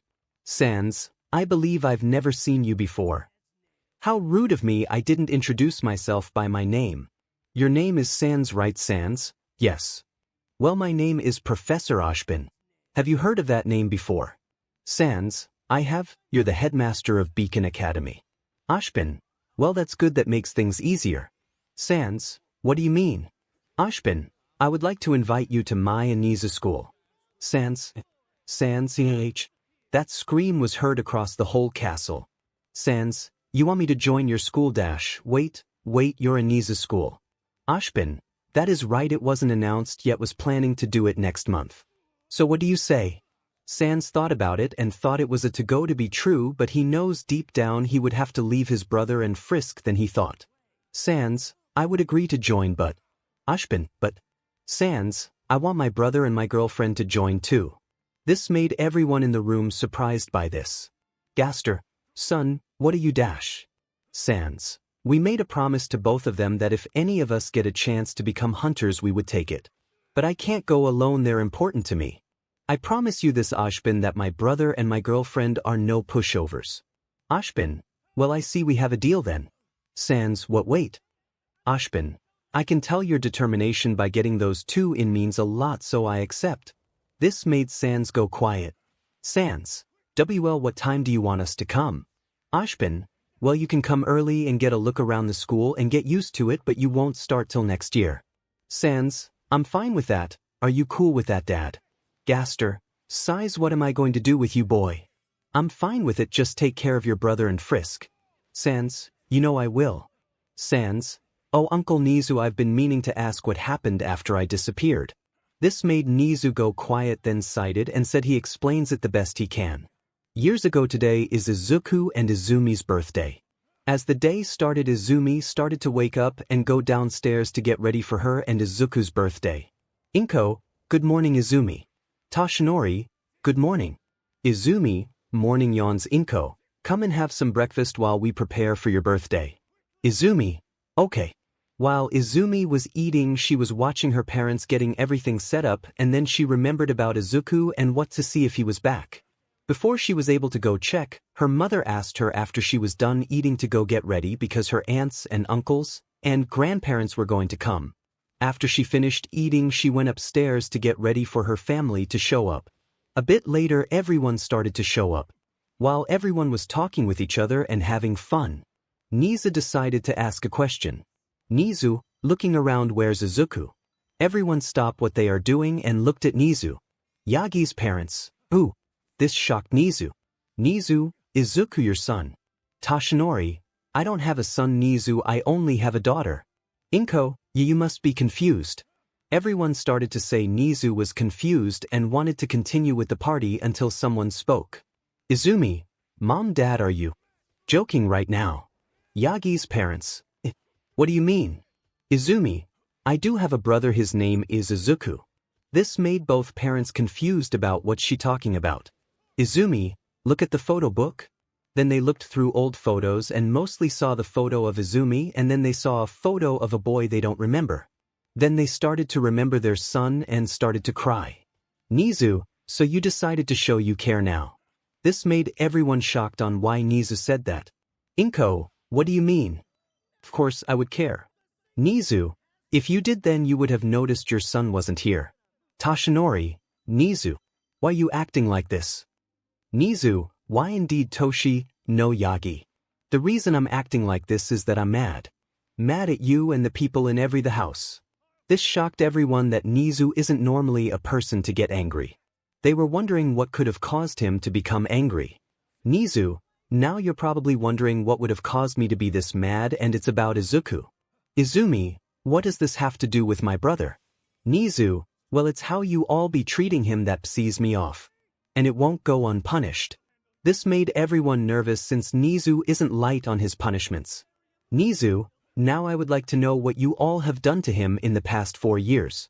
𝐻𝐻𝐻 thought, I already know, but let's see how they would react. Everyone became quiet. 𝐻𝐻𝐻, not going to tell me. Fine, I'll just cut all the kids' access to my school. This made everyone shocked that he said till one person made a grave mistake. Katsuki, why are we getting punished over a stupid Deku? This made 𝐻𝐻𝐻 irritated that he said that. 𝐻𝐻𝐻, why you ask? It's because of how you tormented him for almost 4 years. This made the kids and parents shocked for 2 different reasons, one for how he knows and what is he talking about. Katsuki, 𝐻𝐻𝐻. 𝐻𝐻𝐻, oh you poor boy, you think 𝐒𝐻𝐻𝐻 hasn't told me. After all, I'm the only one of the few people that didn't treat him like trash. This made everyone go quiet and question themselves on how they treated 𝐒𝐻𝐻 and started to have regret. 𝐻𝐻𝐻, I hope you all realize your chances of getting forgiveness from 𝐒𝐻𝐻 would be slim to none, or better yet no chance at all. Inko, you don't know that. 𝐻𝐻𝐻, oh I do. Because like I said, I'm one of a few people that didn't treat him like trash. I treated him like a human being.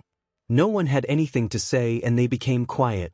𝐻𝐮𝐦𝐦𝐚𝐫𝐲, now that leaves the punishment for you all. Everyone, what? 𝐻𝐻𝐮𝐦𝐦𝐚𝐫𝐲, oh, you thought I was joking? Well, I wasn't, I was dead serious. Has everyone been complaining that this was happening and 𝐻𝐻𝐻𝐿 wasn't having it? 𝐻𝐻𝐻𝐿, enough. This is happening and that's final. Everyone started to quiet down and let 𝐻𝐻𝐻𝐿 talk. Has 𝐻𝐻𝐻𝐿 was going to be allowed to enter his school but will be on extra thin ice. A single report about any of them will get them kicked out and blacklisted, and they will have to wear court-canceling handcuffs at all times unless they are asked for them to be taken off. And the uncles and aunt weren't off the hook either, since they couldn't lose their jobs. They got their pay cut by half. And all might and inko pay will be cut by 90%. And 45% will go to izuku and the other half to the quirkless and 𝐒𝐮𝐬𝐴, who needed it more. 𝐻𝐻𝐻𝐿 couldn't do much to 𝐴𝐻𝐿 and Recovery Girl since one was retired and the other is not being affected by it. After 𝐻𝐻𝐻𝐿 was finished giving people their punishment, one stupid dog decided to speak his mind. Katsuki, why are you being punished for that weak Deku? 𝐻𝐻𝐻𝐿, well, that Deku is way smarter than you and had notebook that has a lot of heroes' weaknesses in them. This shocked everyone and some thought to try and find them to keep them safe. 𝐻𝐻𝐻𝐿, don't even try and go find them, they're not even in this house, they're kept somewhere. Even I don't know where they are. This shocked everyone since no one had an idea where izuku could have put the books. 𝐻𝐻𝐻𝐿, I should also say if izuku is found he would be put under my care. Inko, what? You can't do that, he's my son. 𝐻𝐻𝐻𝐿, a son you neglected and ignored. Toshinori, 𝐻𝐻𝐻𝐿, you can be serious right now. 𝐻𝐻𝐻𝐿, I'm very serious about this, Yagi, and the next time you see izuku it would be at my school. Because I'm going to help him get in. When 𝐻𝐻𝐻𝐿 said that, it made Katsuki angry beyond belief. But he knows to keep his mouth shut so he doesn't lose his only chance to get in. 𝐻𝐻𝐻𝐿, well, I believe I've had enough of today. I leave you all to have a good day. With that, 𝐻𝐻𝐻𝐿 left the Yagi house and went back to UA before the two schools become one to look for izuku. We go back to 𝐻𝐻𝐻𝐿 finishing his story. When he finished, all they heard was laughing, and not the kind that sounded happy. Sans ha. Ha ha. This made everyone in the room surprised by his reaction. Sans. They truly believe I would forgive them, haha, what a joke. Sans. I started to glow and release a trail of it.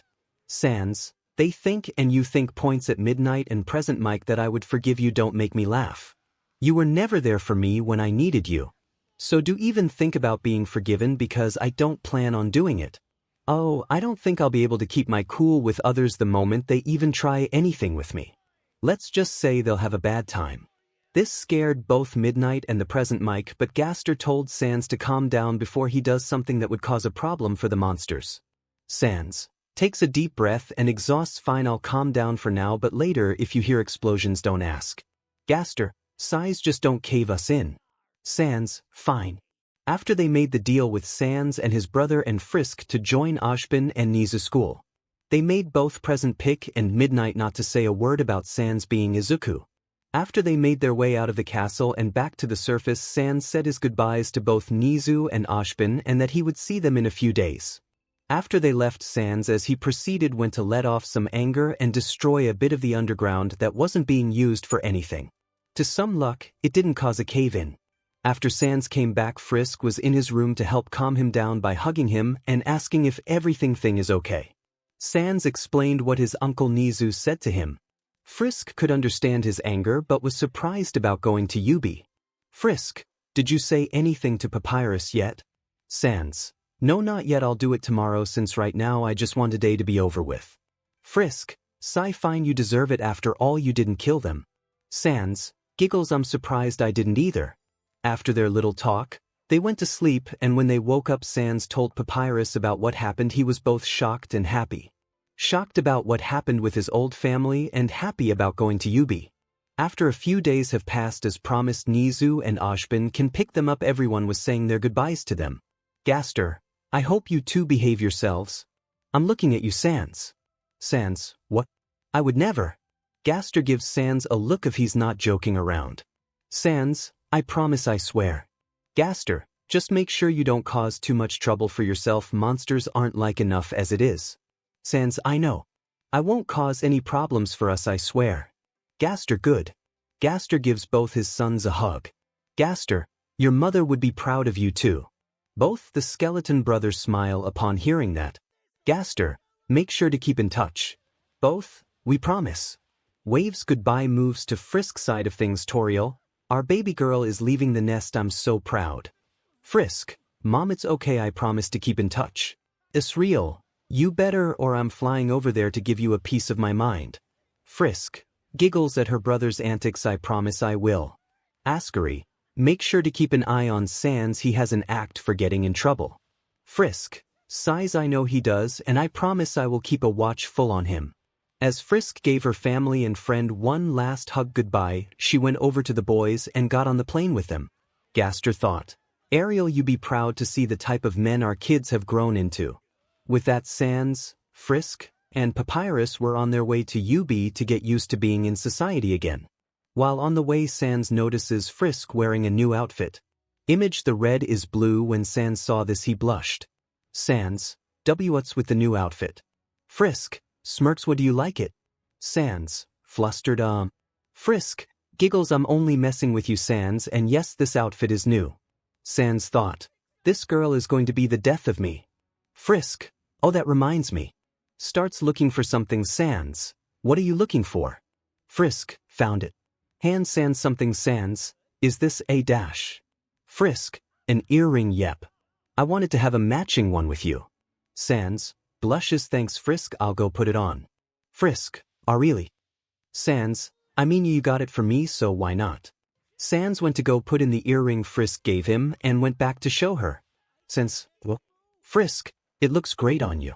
𝐶𝐮𝐴, thanks, a little smile. After that, they talked for a little bit and took a nap. After that, they landed and were in front of the UB building. They were a bit nervous but ready for their new life to begin. Year later, we see a man standing on top of a building looking over the city. Man, it's so appealing when the city at night, I can't get used to it. Then the mysterious figure heard gunshots in the distance and decided to go check it out. When he got there, he found an old friend dealing with some bad guys. Well, long time no see. 𝐶𝐮𝐬𝐴, Ruby. While 𝐶𝐮𝐬𝐴 was watching Ruby beat the thugs from the rooftops, he then saw her get hit with a smoke bomb and a guy escaping onto a nearby building. Then he saw her chase after the and decided to hide in the same building as them. When Ruby was about to, the guy, a plane showed up, blinding Ruby's vision. And then the guy threw some canister, then shot it, which caused an explosion. But a blinded hair woman that looks to be in her late 40s saved Ruby from the explosion and tried to stop the plane from escaping but wasn't successful. She then stared at Ruby, then called out for 𝐶𝐮𝐬𝐴. You can come out now, 𝐶𝐮𝐬𝐴. 𝐶𝐮𝐬𝐴, wow, you notice me, I'm surprised. Why did you stop them? I know with your abilities you are capable of doing it. 𝐶𝐮𝐬𝐴, sorry, but I thought you had it. Miss Good Witch Glinda, sigh, what am I going to do with you? 𝐶𝐮𝐬𝐴 giggles, then Good Witch turned back to Ruby. Ruby, oh, hi, you're a real huntress. Then Glinda told both 𝐶𝐮𝐬𝐴 and Ruby to follow her to the police to talk with Ruby, since 𝐶𝐮𝐬𝐴 has permission to use his abilities in public. 𝐶𝐮𝐬𝐴 was told to wait for 𝐒𝐻𝐵IN to show up while she was scolding her actions. While 𝐶𝐮𝐬𝐴 was waiting for 𝐻𝐵IN, he noticed a familiar yellow hair. 𝐶𝐮𝐬𝐴 thought, wow, you're grown a lot, young. Then made 𝐶𝐮𝐬𝐴 happy to see us old friends in good health. Then Yang saw the white hair man and thought he was familiar from somewhere but couldn't figure out where. After a few minutes, 𝐻𝐵IN came to the police station and saw both Yang and her father, and went to let them know Ruby wasn't going to be in trouble. Then saw 𝐶𝐮𝐬𝐴 and asked him to follow him to go see Ruby. 𝐶𝐮𝐬𝐴 nodded and followed him. After a bit of talking, 𝐻𝐵IN asked Ruby if she would like to join his and 𝐒𝐮�𝐴 school early, which surprised her. It made 𝐶𝐮𝐬𝐴 secretly smirk and happy to hear this. After that, they took Ruby to the lobby and watched as Yang hugged her younger sister because she was going to join her in UB. After this, they all said their goodbyes and 𝐶𝐮𝐬𝐴 went back to his dorm. 𝐶𝐮𝐬𝐴, I'm back. Papyrus, bother. Where were you? 𝐶𝐮𝐬𝐴, just looking over the city, bro, it's no biggie. Papyrus, it is a big deal. 𝐶𝐮𝐬𝐴, I heard there was a robbery in the city. 𝐶𝐮𝐬𝐴, I'm worried about her, thanks bro, love you too. Papyrus, 𝐶𝐮𝐬𝐴, I'm being serious here.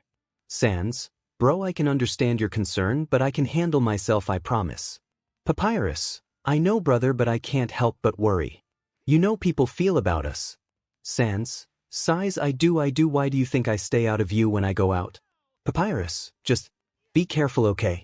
Sans, I will. Also wear a frisk and I have something to tell you guys.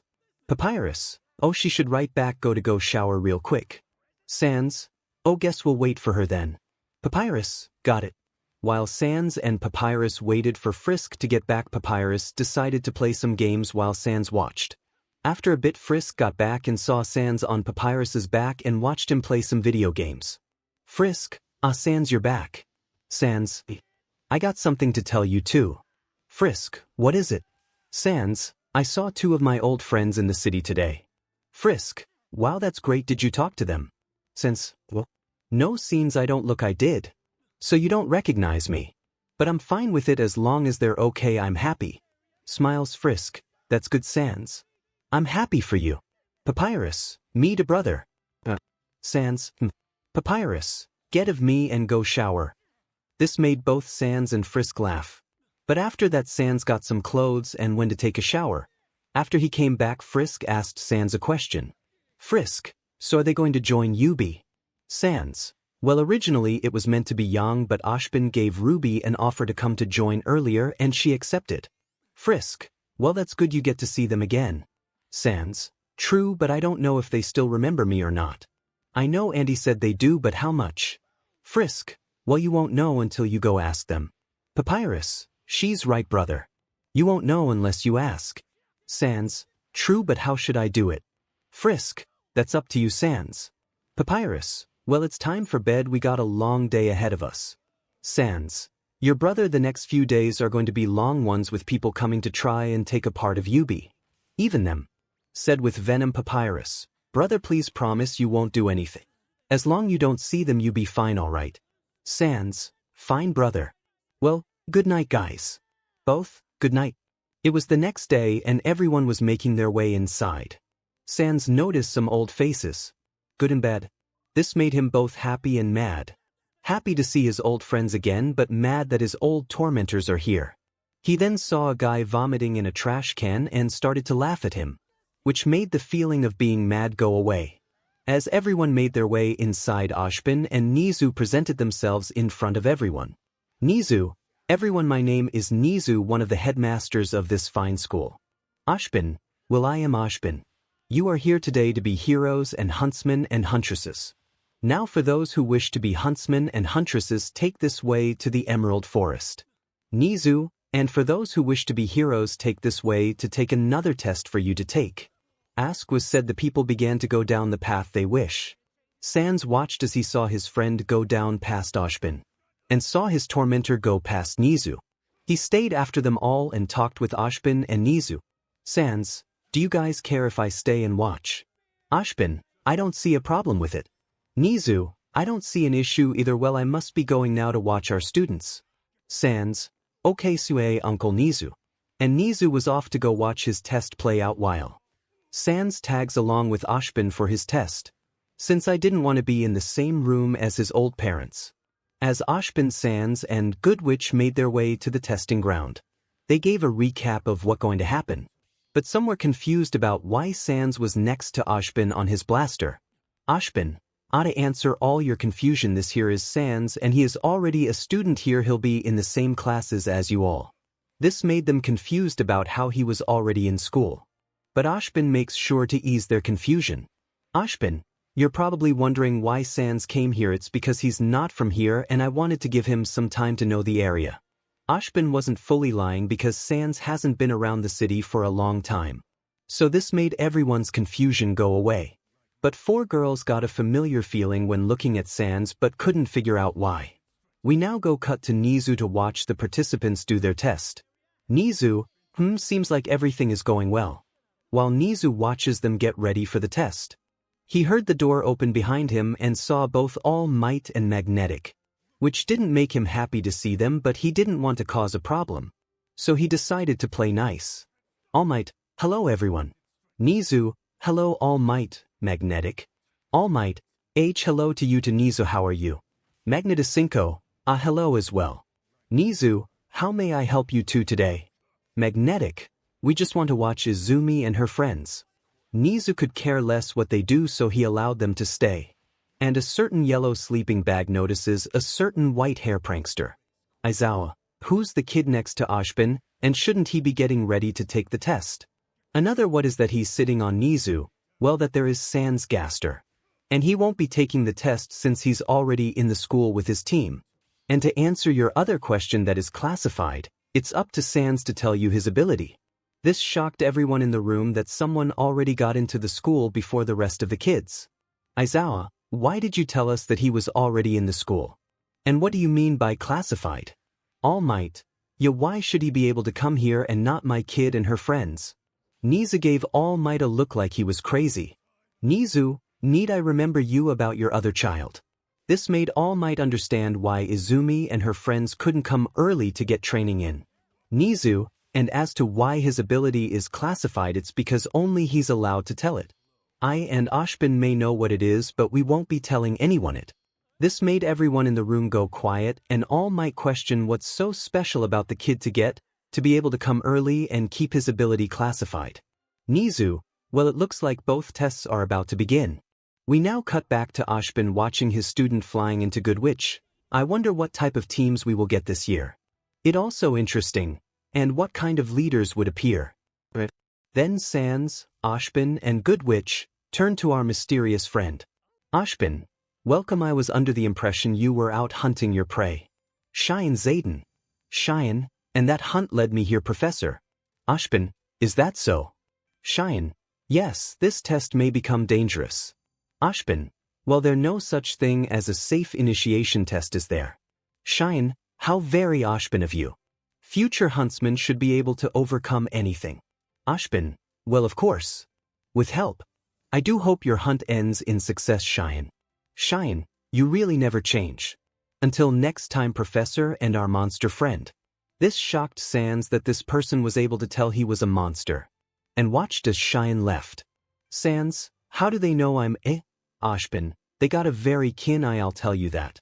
After that they watched the students start to form into teams, and 𝐶𝐮𝐬𝐵 decided to go watch them from above them while being in his blaster. 𝐒𝐮𝐵, you're free to do that, just don't interfere. If you must, then you can. 𝐒𝐮𝐦𝐴, just be careful. 𝐶𝐮𝐬𝐵, I will. They both watched 𝐶𝐮𝐬𝐵 go fly off to where Team RWBY and Team 𝐾𝐮𝐭𝐡𝐨 are located to watch and see how they were doing. When 𝐶𝐮𝐬𝐵 got there, saw both teams fighting. 𝐾𝐮𝐭𝐡𝐨�'s team RWBY fighting a giant bird Grimm and a scorpion-looking one.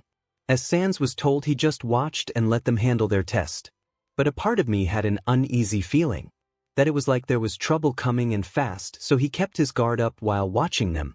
After defeating their Grimms, without warning, 𝐶𝐮𝐵 dodged an attack from another bird-type Grimm, which caught the attention of both Team RWBY and Team 𝐾𝐮𝐭𝐡𝐨.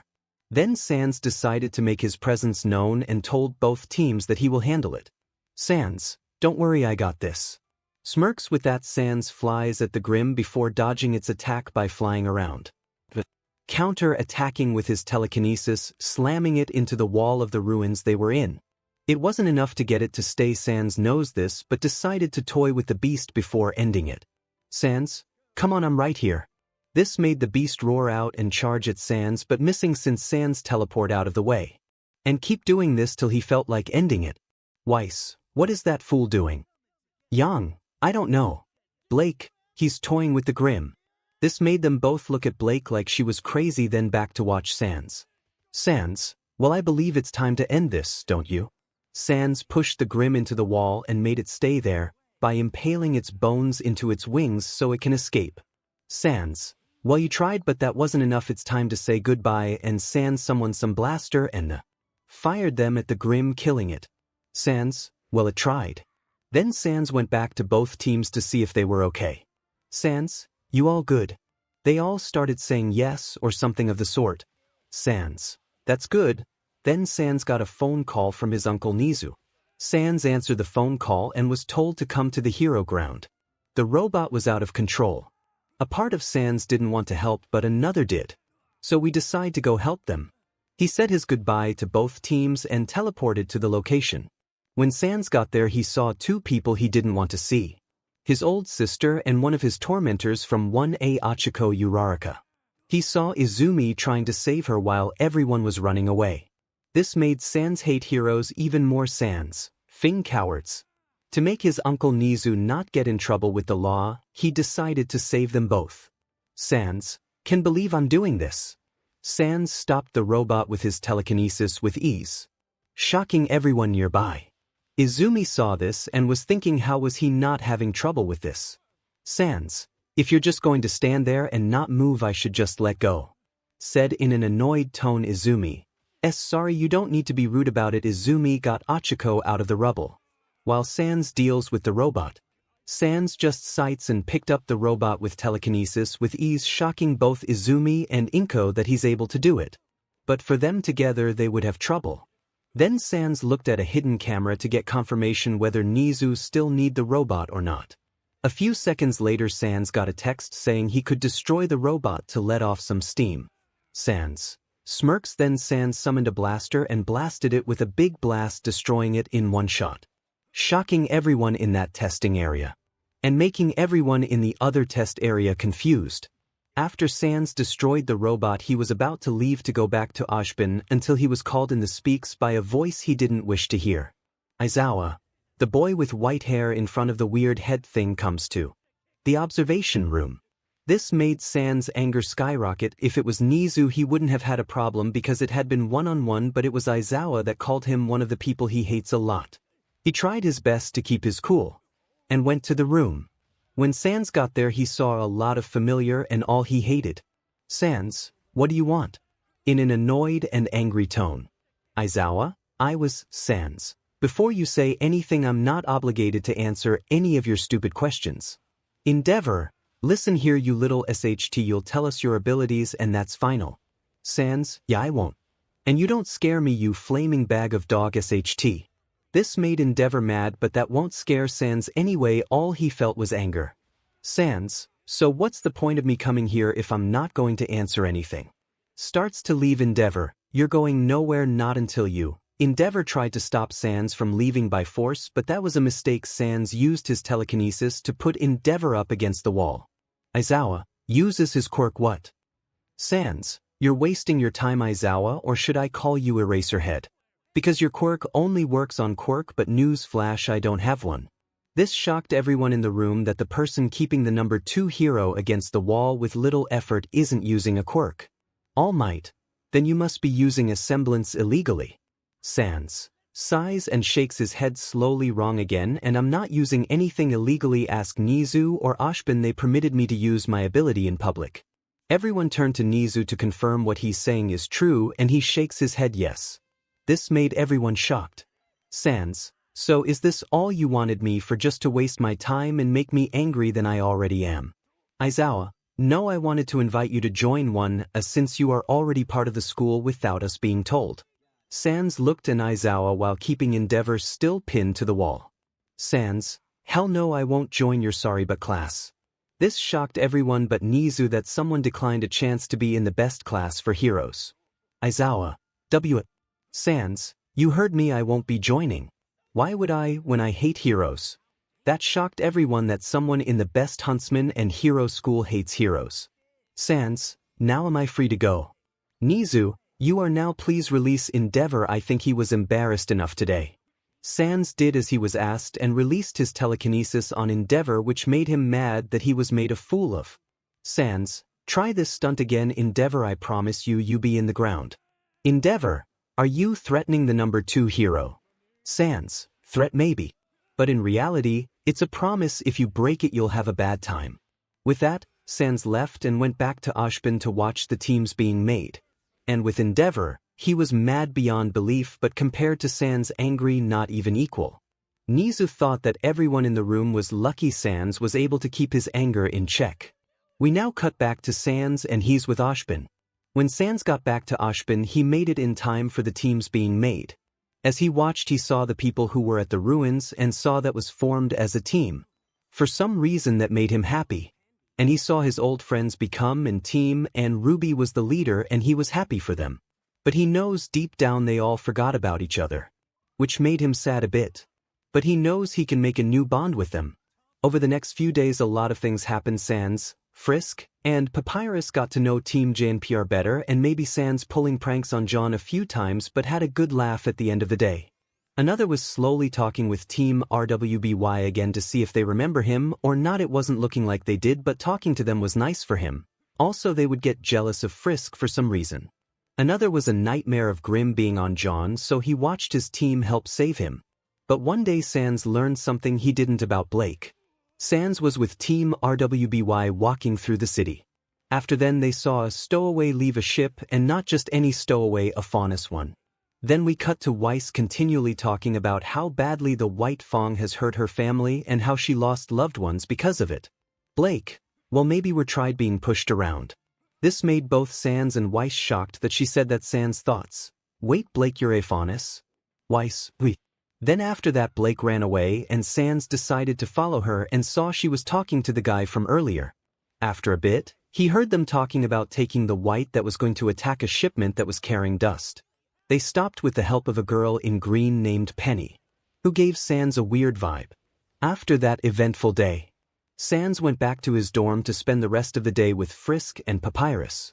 After that 𝐀𝐮, Frisk and 𝗬𝗠𝗠𝗼 were in a big empty with 𝗬𝗠𝗼𝗼 on a string-like bed and worried something bad is going to happen, so he asked if he could go and help. But 𝐀𝐮 was warned about the chance he would get stuck in a nightmare or get seen, but he was fine. They agreed, but Frisk worried about him, but he told her he would be fine and let 𝐶𝐻 do their work. When 𝐶𝐻 opened his eyes, he was in a black room and in a different outfit than he was normally wearing. He thought to himself he would make this and wear it. So he keeps that in his mind to remember. While looking around he heard crying and turned around, and what he saw shocked him. It was a younger version of himself before he met Gaster crying. Young Izuku, crying, why? Why did you hurt me? 𝐀𝐮 was shocked to see a younger version of himself in front of him and then remember that this is a dream world, but after he looked back to see his younger self he wasn't there, but when he turned around again he saw someone who looked like him but covered in some goo. Hello 𝐀𝐮, or should I say Izuku. This made 𝐀𝐮 jump back. Oh, what's wrong? Why are you running away? 𝐀𝐮, I don't know who you are, but you are in my way of getting to my friends. Izuku, I'm not just anyone, I'm you. Just all the negative emotions that you keep hidden inside. You may be the original, but since your name is 𝐀𝐮 now I guess I'll call myself Nightmare 𝐀𝐮. 𝐀𝐮, Nightmare. Nightmare, that is correct. I won't have been thought of if it wasn't for all your hatred for your good old family. And your fear for them. 𝐀𝐮, what? Why the hell I will be scared of them? Nightmare, oh, still denying it, aren't we? Well, guess I'll just have to show. Snaps his fingers when he did. The whole area changed from a black room to a playground. When 𝐀𝐮 opened his eye to see what has happened, it shocked him. It was the old playground he used to play it with his friends before they moved. Then Nightmare pointed to something with one of his tentacles. This made 𝐀𝐮 turn and look at what he was pointing at, which was another younger version of himself, but this time was surrounded by his past tormentors. 𝐀𝐮, so what, trying to make me mad by seeing this? Nightmare, still not getting. I see. Grabs 𝐀𝐮 by his neck with his tentacle. Nightmare, you need to realize that you are not a hotshot here. I'm stronger than you. I know all your tricks. 𝐀𝐮, struggling to get out. Nightmare, I guess I have to make you realize by force. Nightmare throws 𝐀𝐮 into some nearby trees before 𝐀𝐮 could react. Nightmare grabbed his leg and started to throw him at the ground while talking to him. Nightmare, come on Izuku. You need to realize that you are just a coward and put on a tough guy act. 𝐀𝐮 yells go. This made Nightmares just sigh and then throw 𝐀𝐮 into a building. Then grabbed him by all his limbs to prevent him from trying to attack. Nightmare, come on now, you need to realize that you are not all that. And deep down you are just a scared little child. 𝐀𝐮. Nightmare, guess I have to make you see it. Then Nightmare started to throw 𝐀𝐮 through build and not give 𝐀𝐮 the chance to react or recover to counterattack. Now the Nightmare is standing on top of 𝐀𝐮 with his foot on top of his head. Nightmare, you're nothing more than a coward who can face his past. 𝐀𝐮, shut. Nightmare, you're scared that they'll take everything you hold dear away from you. 𝐀𝐮, stop talking. Nightmare, and you'll be all alone again just like how your whole family abandoned you. 𝐀𝐮, stop. Nightmare, And just like how they neglected you for your twin sister. Someone who belittled you and hurt you. 𝐶𝐮𝐻. After all, you are nothing but a coward to face his past but tried everything they could to avoid it. 𝐶𝐮. We cut back to the Frisk and the others. 𝐶𝐮, something's wrong with 𝐶𝐮, he's not responding to me. Frisk, what? Papyrus, what do you mean? 𝐶𝐮, it's either because he's in a nightmare or he was caught. But if he was caught, he should have been kicked out. Then they noticed 𝐶𝐮 started to breathe heavily. 𝐶𝐮, oh no. Frisk and Papyrus, 𝐶𝐮's brother. They both ran over to him to make sure he was okay, but whatever they did wasn't helping. Then Frisk and Papyrus grabbed 𝐶𝐮's hands and told him everything is going to be okay. We cut back to 𝐶𝐮. And then Nightmare decided to stab 𝐶𝐮 with his tentacles, making him scream out in pain. Which made Nightmare's happy to see. Nightmare, come on now, wear that tough guy acts. 𝐶𝐮, struggling to keep screaming.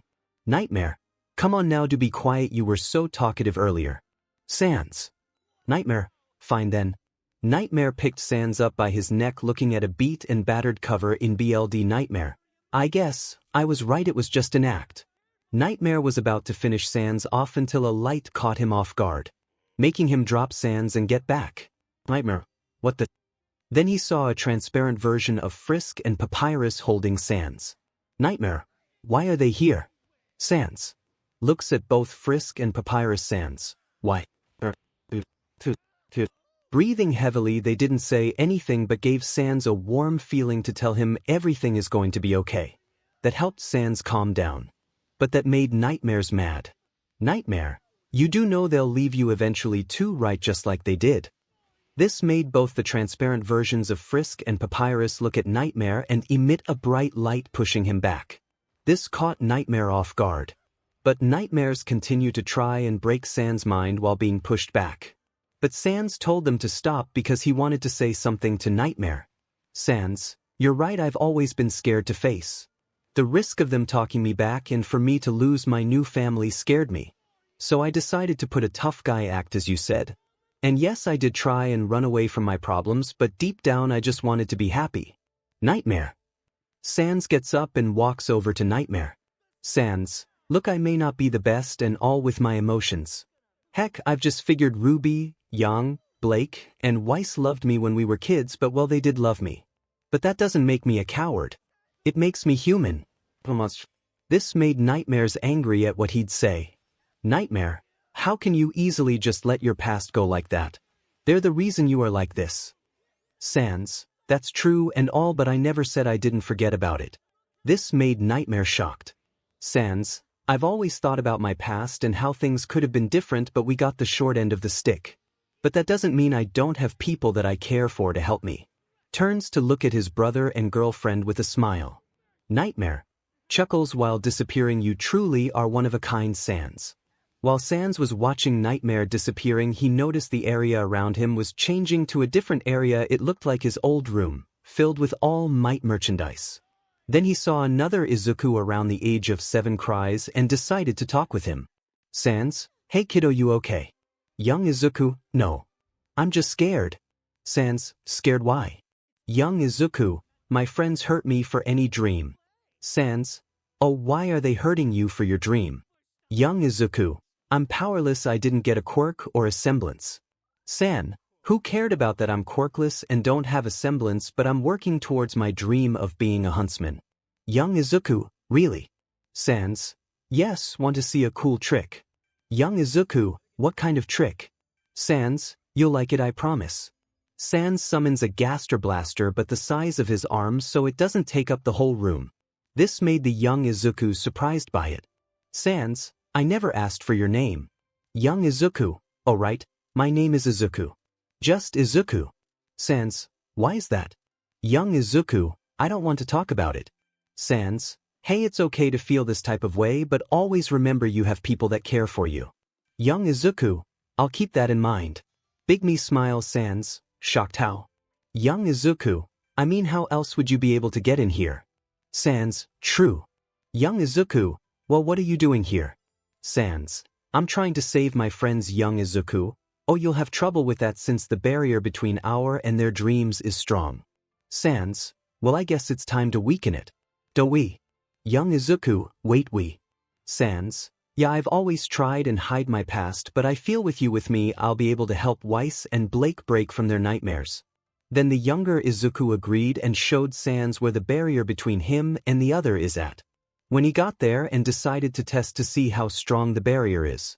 𝐶𝐮𝐴 punches the barrier making a ripple effect. 𝐶𝐮𝐴, well that hurt and you're right it is strong. Young Izuku, told you. But if you're going to go help them you should recover first. Then young Izuku helps 𝐶𝐮𝐴 by fixing his outfit and making all his injuries go away. Since young Izuku, smiles 𝐶𝐮𝐴, well I do for one idea. 𝐶𝐮𝐴 decided to see if he can make one of his bones attacks get stuck in the barrier so he can break it. So he got on his Gaster Blaster and sent bone after bone but to no success. Until he decided to go full force and stab it. Which surprisingly worked but the bone started to get unstuck. Almost like the barrier was trying to heal itself. So 𝐶𝐮𝐴 acted fast and grabbed his younger self and when at the stuck bone full force breaking the barrier when he broke through he saw the nightmare version of Weiss and Blake fighting each other. And he wanted to end it and help save them. 𝐶𝐮𝐴, enough. 𝐶𝐮𝐴 got in between the both of them shocking them. And stopping their attacks. 𝐶𝐮𝐴, enough of this. Nightmare Weiss, 𝐶𝐮𝐴. Nightmare Blake, out of my way you fool. Then Nightmare Blake started to attack 𝐶𝐮𝐴 with young Izuku on his back. 𝐶𝐮𝐴, come on Blake you can do better than that. Nightmare, shut up. Nightmare Blake continues to try to attack 𝐶𝐮𝐴 for getting in the way of her fight with Nightmare's Weiss. Nightmare Weiss saw this as a chance to leave while Nightmare Blake is busy but 𝐶𝐮𝐴 saw this and stopped her. 𝐶𝐮𝐴, you are going nowhere. 𝐶𝐮𝐴 then pulled Nightmare Weiss towards him then kicked her onto the building next to theirs. Then Nightmare Blake keeps attacking while 𝐶𝐮𝐴 keep dodging. While 𝐶𝐮𝐴 was dodging he teleported and put the younger Izuku somewhere safe and told him he had a plan. After he told him his plan, he went to put it in motion. He then surprised and attacked Nightmare Blake and sent her flying a bit. Nightmare Blake, why do you just leave and let me finish off the she after all, she did to the faunus she deserves to die. 𝐶𝐮𝐴, I'm sorry but I'm not going to let you do that I made a promise to someone that I would save you too. Nightmare Blake, whoever you promised is stupid to believe I want to be saved. Nightmare Weiss, I agree with her on this one, I don't need to be saved I'm perfectly fine how am I? 𝐶𝐮𝐴, well then your old friend Izuku Yagi would disagree. This surprised both of them that 𝐶𝐮𝐴 knows who Izuku is. Nightmare Blake, how do you know that name? 𝐶𝐮𝐴, that's my secret not tell, you going to have to force it out of me. Smirks the Nightmare Blake and Nightmare Weiss went to attack 𝐶𝐮𝐴 little did they know 𝐶𝐮𝐴 wanted them to come to him so that they aren't attacking each other but him. Nightmare 𝐶𝐮𝐴, you'll tell me where he is now. 𝐶𝐮𝐴, oh, but he's closer than you realize Blake. 𝐶𝐮𝐴 continues to dodge Nightmare Blake's attack while keeping an eye on Weiss. Each time they keep on attacking him he would counter it. But sometimes it would land. Then 𝐶𝐮𝐴 landed a powerful kick on Nightmare Weiss, sending her flying. Then, he noticed vines around her body that looked like they got cut. Then she landed against a building. Then noticed a glyph appearing on the ground and a ruby coming out of it. And saw Yang, Weiss and Ruby. Yang, it's not over yet Blake is being controlled by a grim. Weiss, Blake being possessed. Then they saw 𝐶𝐮𝐴 flying past them into the building behind them. Nightmare Blake, tell me where he is now. Oh, hiding behind your friends is fine, you spoiled little girl. They fall with you too. Then Weiss started to realize why Blake would get possessed so easily. Ruby, but I feel that not want to happen. Yang wants really happened. Yang, I'll explain later but for now we need to get her back to shine quickly. Weiss, but one thing got me confused. Who was she talking to when she said where is he? Who is he? Then they realize she said that too and question who was she talking about. Nightmare Blake ignores them and yells to 𝐶𝐮𝐴, I know you are still alive, you're in there, just tell me where Izuku is right now before I break it out of you. This shocked them as 𝐶𝐮𝐴 knows who Izuku is and knows where is at. Team RWY Blake, how does 𝐶𝐮𝐴 know Izuku? Like he said he's closer than you realize. This shocked all of them. He did say that Blake.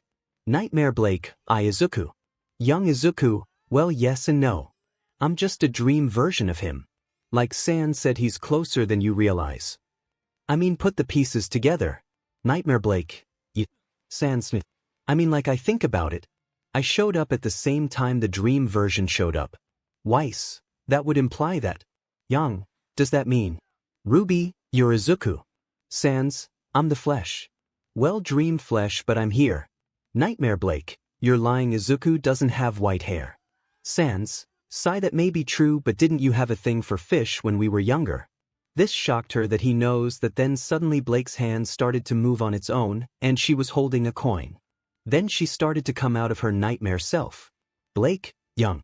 Yang ran over and got her out. Then the other Blake started to have vines form around them, and then one vine shot towards them. They dodge it but realize it wasn't aimed for them but 𝐶𝐮.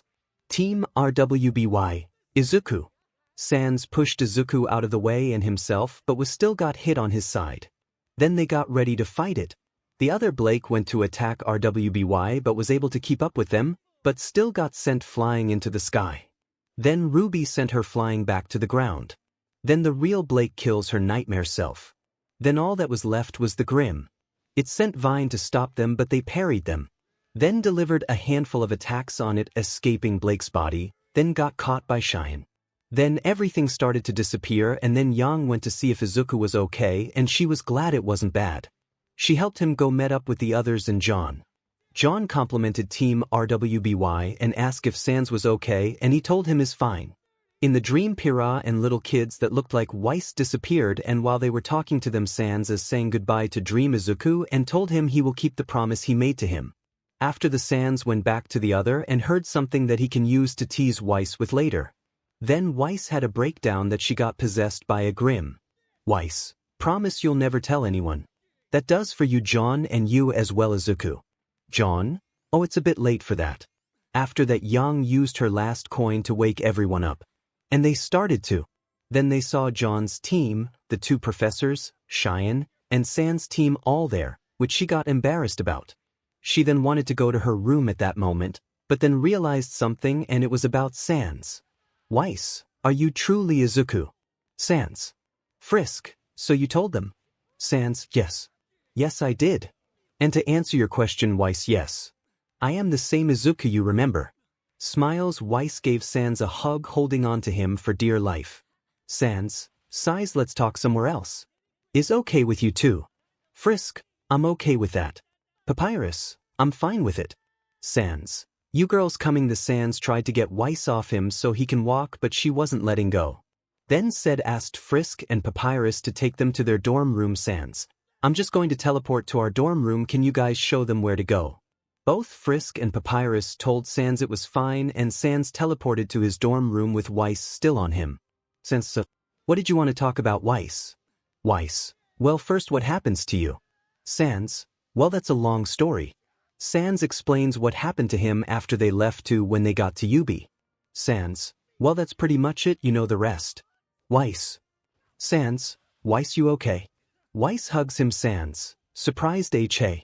𝐻𝑖ce. Please let me just stay like this even for a while. 𝐶𝐮. But 𝐶𝐮 allowed 𝐻𝑖ce to continue to hug 𝐶𝐮 till the others got to the dorm. When they got there, they saw 𝐻𝑖ce hugging 𝐶𝐮, which made Ruby, Blake, and Yang jealous. After a bit, 𝐻𝑖ce let go of 𝐶𝐮 and went to sit with the other. 𝐶𝐮 then explained what happens to them. They were shocked at what happened after they left. They were sad and said sorry for leaving him behind, but Izuku told them it was fine and everything is okay. Frisk took notice of how the girls were acting and thought of something and asked for 𝐶𝐮 and Papyrus to leave the room for a bit so she can ask the girls a question.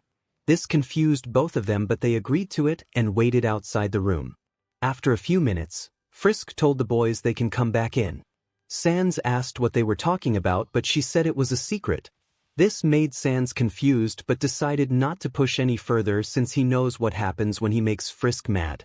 So after a while, they talked and played some video games and had fun reconnecting the old bond they all had. After a bit, the girls went back to their dorm and went sleep, same with 𝐶𝐮, Frisk, and Papyrus. It was the next day and 𝐶𝐮 was almost done completing his new outfit, which he got the idea from 𝐻𝑖ce's dream world. He wanted it similar to that one but different. After he was finished making, he was heading back to his dorm and got a call from his uncle Nizu about the USJ being attacked. He asked his uncle if he could bring some people to help. He agreed and he brought his team and Team RWBY with him and made his way to the USJ. When Sans got there he saw a huge group of villains and thugs there. Should say he's wearing the new outfit Sans. Wow, we got a party going on. This makes everyone turn around and see Sans, his team, and Team RWBY there. 𝐻𝐿𝐴, what are you doing here? Sans, is it obvious? We're here to help. 𝐻𝐿𝐴, you don't got, Sans, before you say any else stupid. I do got permission to do as I please here to keep you people safe. Then one stupid dog decided to do something stupid. Katsuki, white hair. Sans, what do you want? Said in an annoyed tone Katsuki, we don't need your sorry but help from a weakling like you. Sans then delivered a powerful punch to Katsuki gut making him fall to his knees. Sans, wow, couldn't even handle a simple punch from a weakling like me. This made Katsuki mad that he was embarrassed like that. Sans, now if you be a good boy you'll get a treat. Be a bad boy you'll have a bad time. Sans then walked away from Katsuki to look at the group of villains and thugs. Sans, wow, sure are a lot of them. Let's have some fun smirks. We start with Sans getting ready to fight the large group of villains and thugs. Sans, well, let's have some fun, shall we? Then Sans teleported into the middle of the group, surprising the villains and thugs and sending them flying with his telekinesis. Yang, hey, don't hog all the fun. Then Yang went to join Sans in the fight while the others didn't like it but they couldn't stop her. Ruby, I'll give you guys cover. You guys help them. The rest of Sans' team and RWBY team went down to help Sans and Yang. Even though they truly don't need it, they just didn't want to be left out. Ruby, I should tell you the heroes and hunters will be here soon. A mouse told us to come and help with you. This makes everyone shocked that Nizu asked them to come and save them.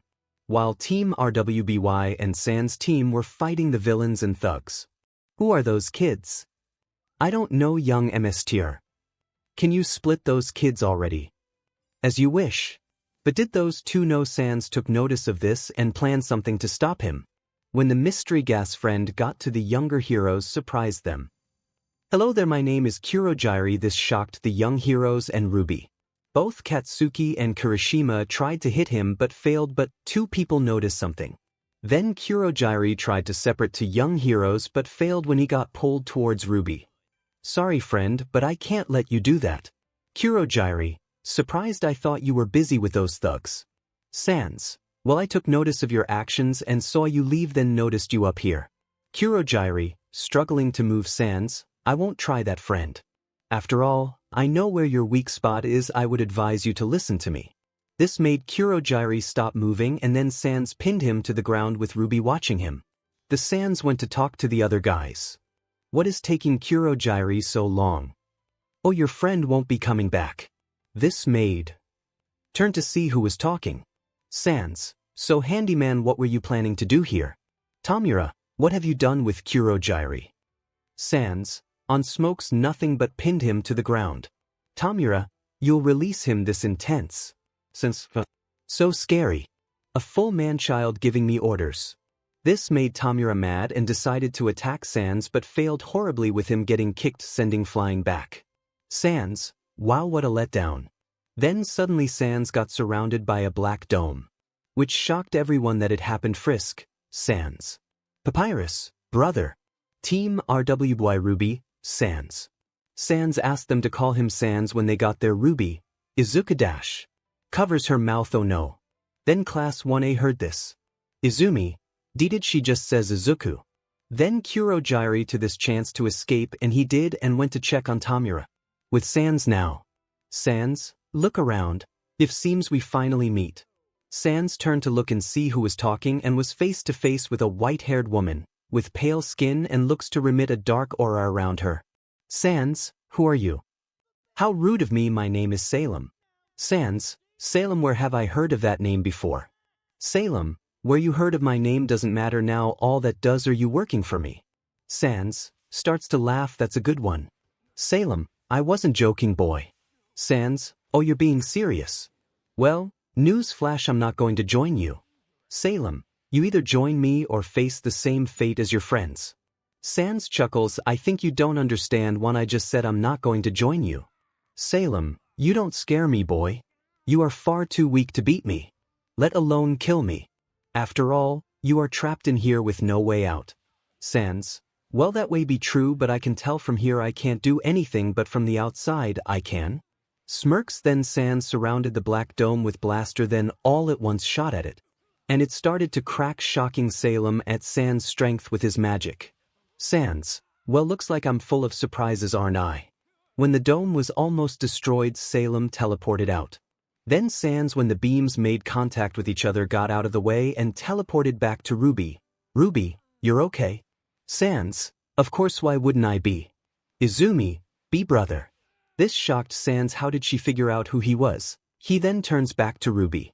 Ruby, I am sorry it slipped. Sad. 𝐀𝐮𝐴 knows he can't let his out on her, it was in the moment type of thing.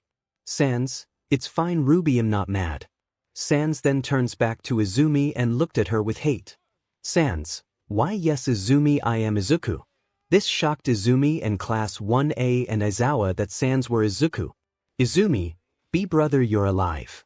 Izumi went to hug Izuku but got punched in the gut instead and dropped to her knees. Izumi, be brother. Lita, Izuku. That is not hero-like apology this instant. 𝐀𝐮𝐴: shut the hell up. This Class 1A that Izuku cussed and talked back. Katsuki, Deku. Why the hell are you here? 𝐀𝐮𝐴: if it isn't the guy, his ego is bigger than his anger, how have you been, mutt? Katsuki, what did you call me? 𝐀𝐮𝐴: you heard me. Katsumi, I-chan, you're alive. 𝐀𝐮𝐴: don't even try to hug me, you get the same outcome as her. Points to Izumi. This shocked Katsumi that Izuku would hit her. Shoka, Izuku, please, 𝐀𝐮𝐴: you're sorry for how you treated me, but news flash beach, I don't care about your apology, you all can burn in hell for all I care. This made both Shoto and Katsuki mad that Izuku said this. 𝐀𝐮𝐴: and before you try anything, rip off Heat Miser and Freeze Miser and your Pomeranian. I think before you act. Looks at Katsuki, I put your butt on your knees, so don't even try anything. 𝐀𝐮𝐴 then left Class 1A and then he heard Yang call out for him. He then teleports to her. 𝐀𝐮𝐴: what's up? Annoyed Yang: we got a problem. And what's up with you? 𝐀𝐮𝐴: they found out. Yang: oh, Ruby let it slip. 𝐀𝐮𝐴: yes, but I can't stay mad at her. Yang: ah, that's sweet, but we need to focus on this. 𝐀𝐮𝐴 then saw a tall and muscular-looking bird thing attack both Blake and Weiss. Then he noticed that the beast was about to hit Weiss. 𝐀𝐮𝐴 then teleported to push Weiss out of the way, taking the hit and being sent flying into the stairs. Team RWBY and Frisk and Papyrus, 𝐀𝐮𝐴 / brother. This made them mad and they started to attack it, but they got sent back a bit because it keeps regenerating its wounds. Tamura, you're not going to be able to beat my Nomu with your weak attacks. Starts laughing. Then suddenly the Nomu got sent fly past Tamura and 𝐾𝐮𝐭𝐡𝐨, shocking them. When they turned to see who did it, they saw 𝐶𝐮𝐴's Gaster Blaster on his hand, emitting light of it. 𝐶𝐮𝐴: hello handy. Then the Nomu charged back at 𝐶𝐮𝐴 to attack, but 𝐶𝐮𝐴's teleport out of the way. Tamura, even with your abilities you won't be able to kill my Nomu, it's able to kill All Might. 𝐶𝐮𝐴: All Might, you say? Let's see if he can last. 𝐶𝐮𝐴 then shot the Nomu with his hand blaster at the Nomu to see if spot could be his weak spot and then notice its head. 𝐶𝐮𝐴 thought, why would the brain be exposed? Unless. 𝐶𝐮𝐴 then smirked at the thought, then called out to Yang for an alley-oop. Yang for the idea and went to help. 𝐶𝐮𝐴 then grabbed the Nomu with his telekinesis and throw the Nomu up in the air. Then throw Yang up at it for her to hit back down. 𝐶𝐮𝐴 then shot at the Nomu flying to the ground at his head, killing it. He then made his blaster disappear and gave Yang a high five. This made Tamura mad that his Nomu was killed so easily. Tamura, no fair, you cheated. 𝐶𝐮𝐴: wow, you are a man-child, throwing a tantrum over his toy breaking. Tamura then charges at 𝐶𝐮𝐴 to kill him but got shot in his arm and leg by Ruby. Then 𝐾𝐮𝐭𝐡𝐨 got in front of him to protect him and they teleported away. 𝐶𝐮𝐴: well, he's gone now. Then the doors to the USJ burst open. All Might, do not fear because I am 𝐶𝐮𝐴. This shocked All Might that he saw all the villains and thugs were all knocked out and tied up. Izumi, Dad, it's Izuku. Points at 𝐶𝐮𝐴's. All Might: what? Magnetic, sweet, are you sure? Izumi, I'm being serious. He's Izuku. Sans just stayed quiet, and when 𝐻𝐻𝐽 tried to get close, he summoned his hand blaster ready to shoot and pointed it at 𝐻𝐻𝐽, stopping her in her tracks. Sans, get any closer, I won't hesitate to kill you. This shocked 𝐻𝐻𝐽 that Izuku would do this. Izumi, brother. All Might, son, stop. Magnetic, please. Sans, I ain't your son or your brother. Izumi, yes you are. Shoka, you're her brother, what's with you? Why you acting like this? Sans, why am I acting like this? Turns to look at Shoka but still has his blaster pointed at 𝐻𝐻𝐽. Well, let me guess, being treated like I didn't matter by my family and treated like a punching bag by my sister and her friends. Is that enough of a reason for you? This made Shoka go quiet. Katsuki, so what? Sans turned to face Katsuki, still pointing the blaster at his old mother.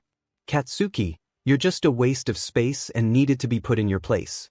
Sans then teleported in front of Katsuki, kneeing him in the gut and making him cough out a bit of blood. Then he dropped to his knees. Then Sans slammed his foot onto Katsuki's face, putting him on the ground and pointing his blaster at him. Sans, I warned you, didn't I? Try anything, you'll be on the ground again. Yell to his other tormentors, move even a muscle to help him, I'll make sure all your hero careers end here. All Might, that is enough, young man. You will let Bakugo go and you will come home. Before All Might could finish his sentence, a blaster shot flowed past his head.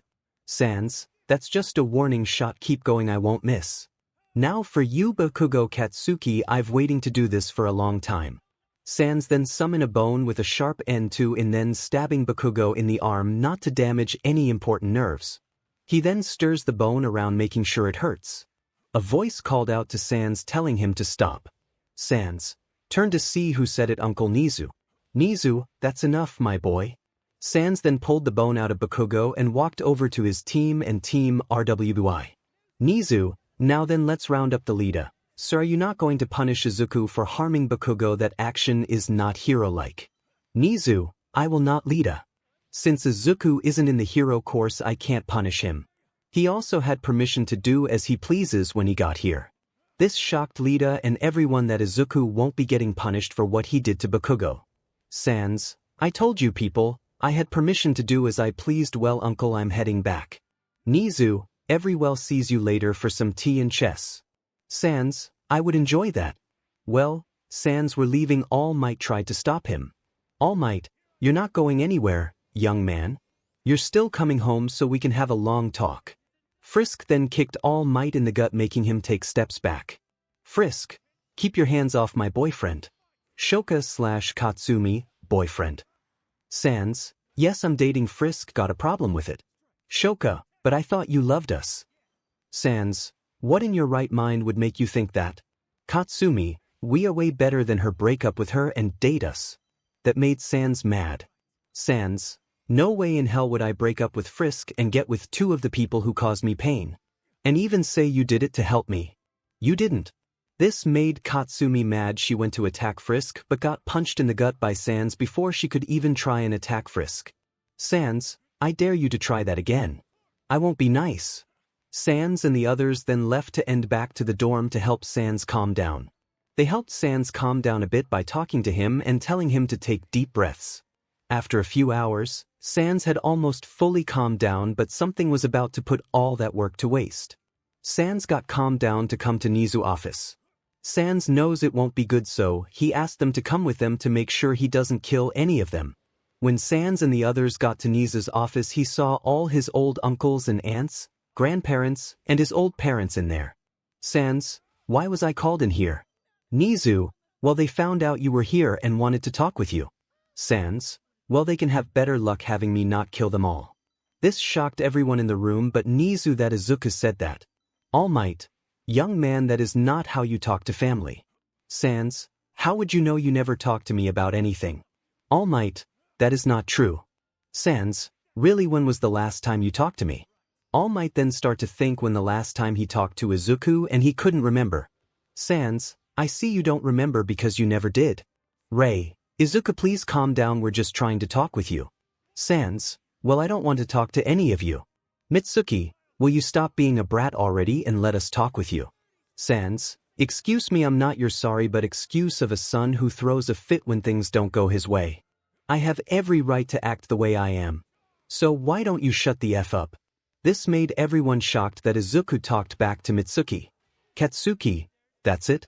You're going to come back home and accept our apology and break up with that beach. Before he could finish speaking, Sans punched him not with his fist but his hand blaster, making sure it hurt. Then pointing it at his head. Sans, I dare you to finish speaking. I'll make sure to end your life right here right now. And don't even think this is dumb luck. You know as well as I do, I'm stronger than you are. This made everyone shocked and wanted Izuku to stop. Then Sans saw his grandpa try and kick in the back of his head, but he failed with Sans' telekinesis. 𝐀𝐮𝐭𝐡𝐨𝐫, what? Sans, really? Thinking you'll be able to hit me when you're that slow? My auntie is faster than you. This confused everyone about who he was taking but Frisk, Papyrus, and 𝐻𝐻𝐿. 𝐻𝐻𝐿, Izuku, can you please let them go? Sans then did as he was asked and let the both go and then walked back to his friends. Sans, is this all that you bugged me for? 𝐻𝐿, please come home, we miss you. Sans, well I don't. Endeavor, that is enough of this boy. You're going to break up with that girl and come back and marry with a quirk marriage 𝐻𝐿 and have powerful kids. Sans, that would work if I had a quirk. Endeavor, what? Sans, you see I'm still quirkless. Endeavor, impossible, I've seen you use those bones and blaster things. Sans, true you have, but like I told you before, I don't got a quirk or semblance. After all, I'm not human. Smirk everyone. Team RWI, Frisk, Papyrus, and 𝐻𝐻𝐿, what? This shocked very one that said that. Then Sans pushed Endeavor away from him with his telekinesis. Izumi, you are human. You're my brother. Katsumi, she's right, you were born human. 𝐻𝐿, nod. Sans, well if you don't believe me I don't care. 𝐻𝐿, then prove it. Sans then turns to 𝐻𝐿. Sans, if you want proof, fine. Smirks. Sans then summoned something that shocked all the heroes except 𝐻𝐻𝐿. It was a blue heart floating in his hand. This made the heroes shocked since only monsters can use that type of power. Sans, believe me now. Katsuki, what's so special about a blue heart? All Might, 𝐻𝐿, that heart means something, it's far stronger than our quirks. This shocked Katsuki and made him mad that Izuku had a power far greater than his. All Might, but the monster race is the only race that can use it. Sans, you figure it out, I'm part of the monster race. This shocked everyone and waited for him to say it was a joke, but it was never coming. Chio, I don't believe you, my sweet Izuku would never side with them. Sans, well I never hated the monster race. I wonder what they were like and why they hid away. And if it wasn't for them I would have been dead. This shocked everyone that the monster race saved a human. Sans, well if that's all I'll be leaving now. When Sans tried to leave, All of Might got in his way and did something that made 𝐿𝐮 beyond angry. All Might, you're not going anywhere. We're not done here, you're going to stay and listen to us and break up with this girl and marry 𝐻𝐿 and Katsumi, and that is final, young man. You will not disobey me again. Sans then snapped when he heard that and punched with his blaster hand square dead in All Might face, sending him flying out of the room. Izumi, Dad. Inko, Toshi. Izumi, why did you do that? Sans, you just want to take the things I love away from me. Well, I'm not letting that happen. Sans then walked up to All Might. Sans, this will be your last warning for you and your family. Try taking anyone dear to me again, I won't be nice. I'll personally end your career.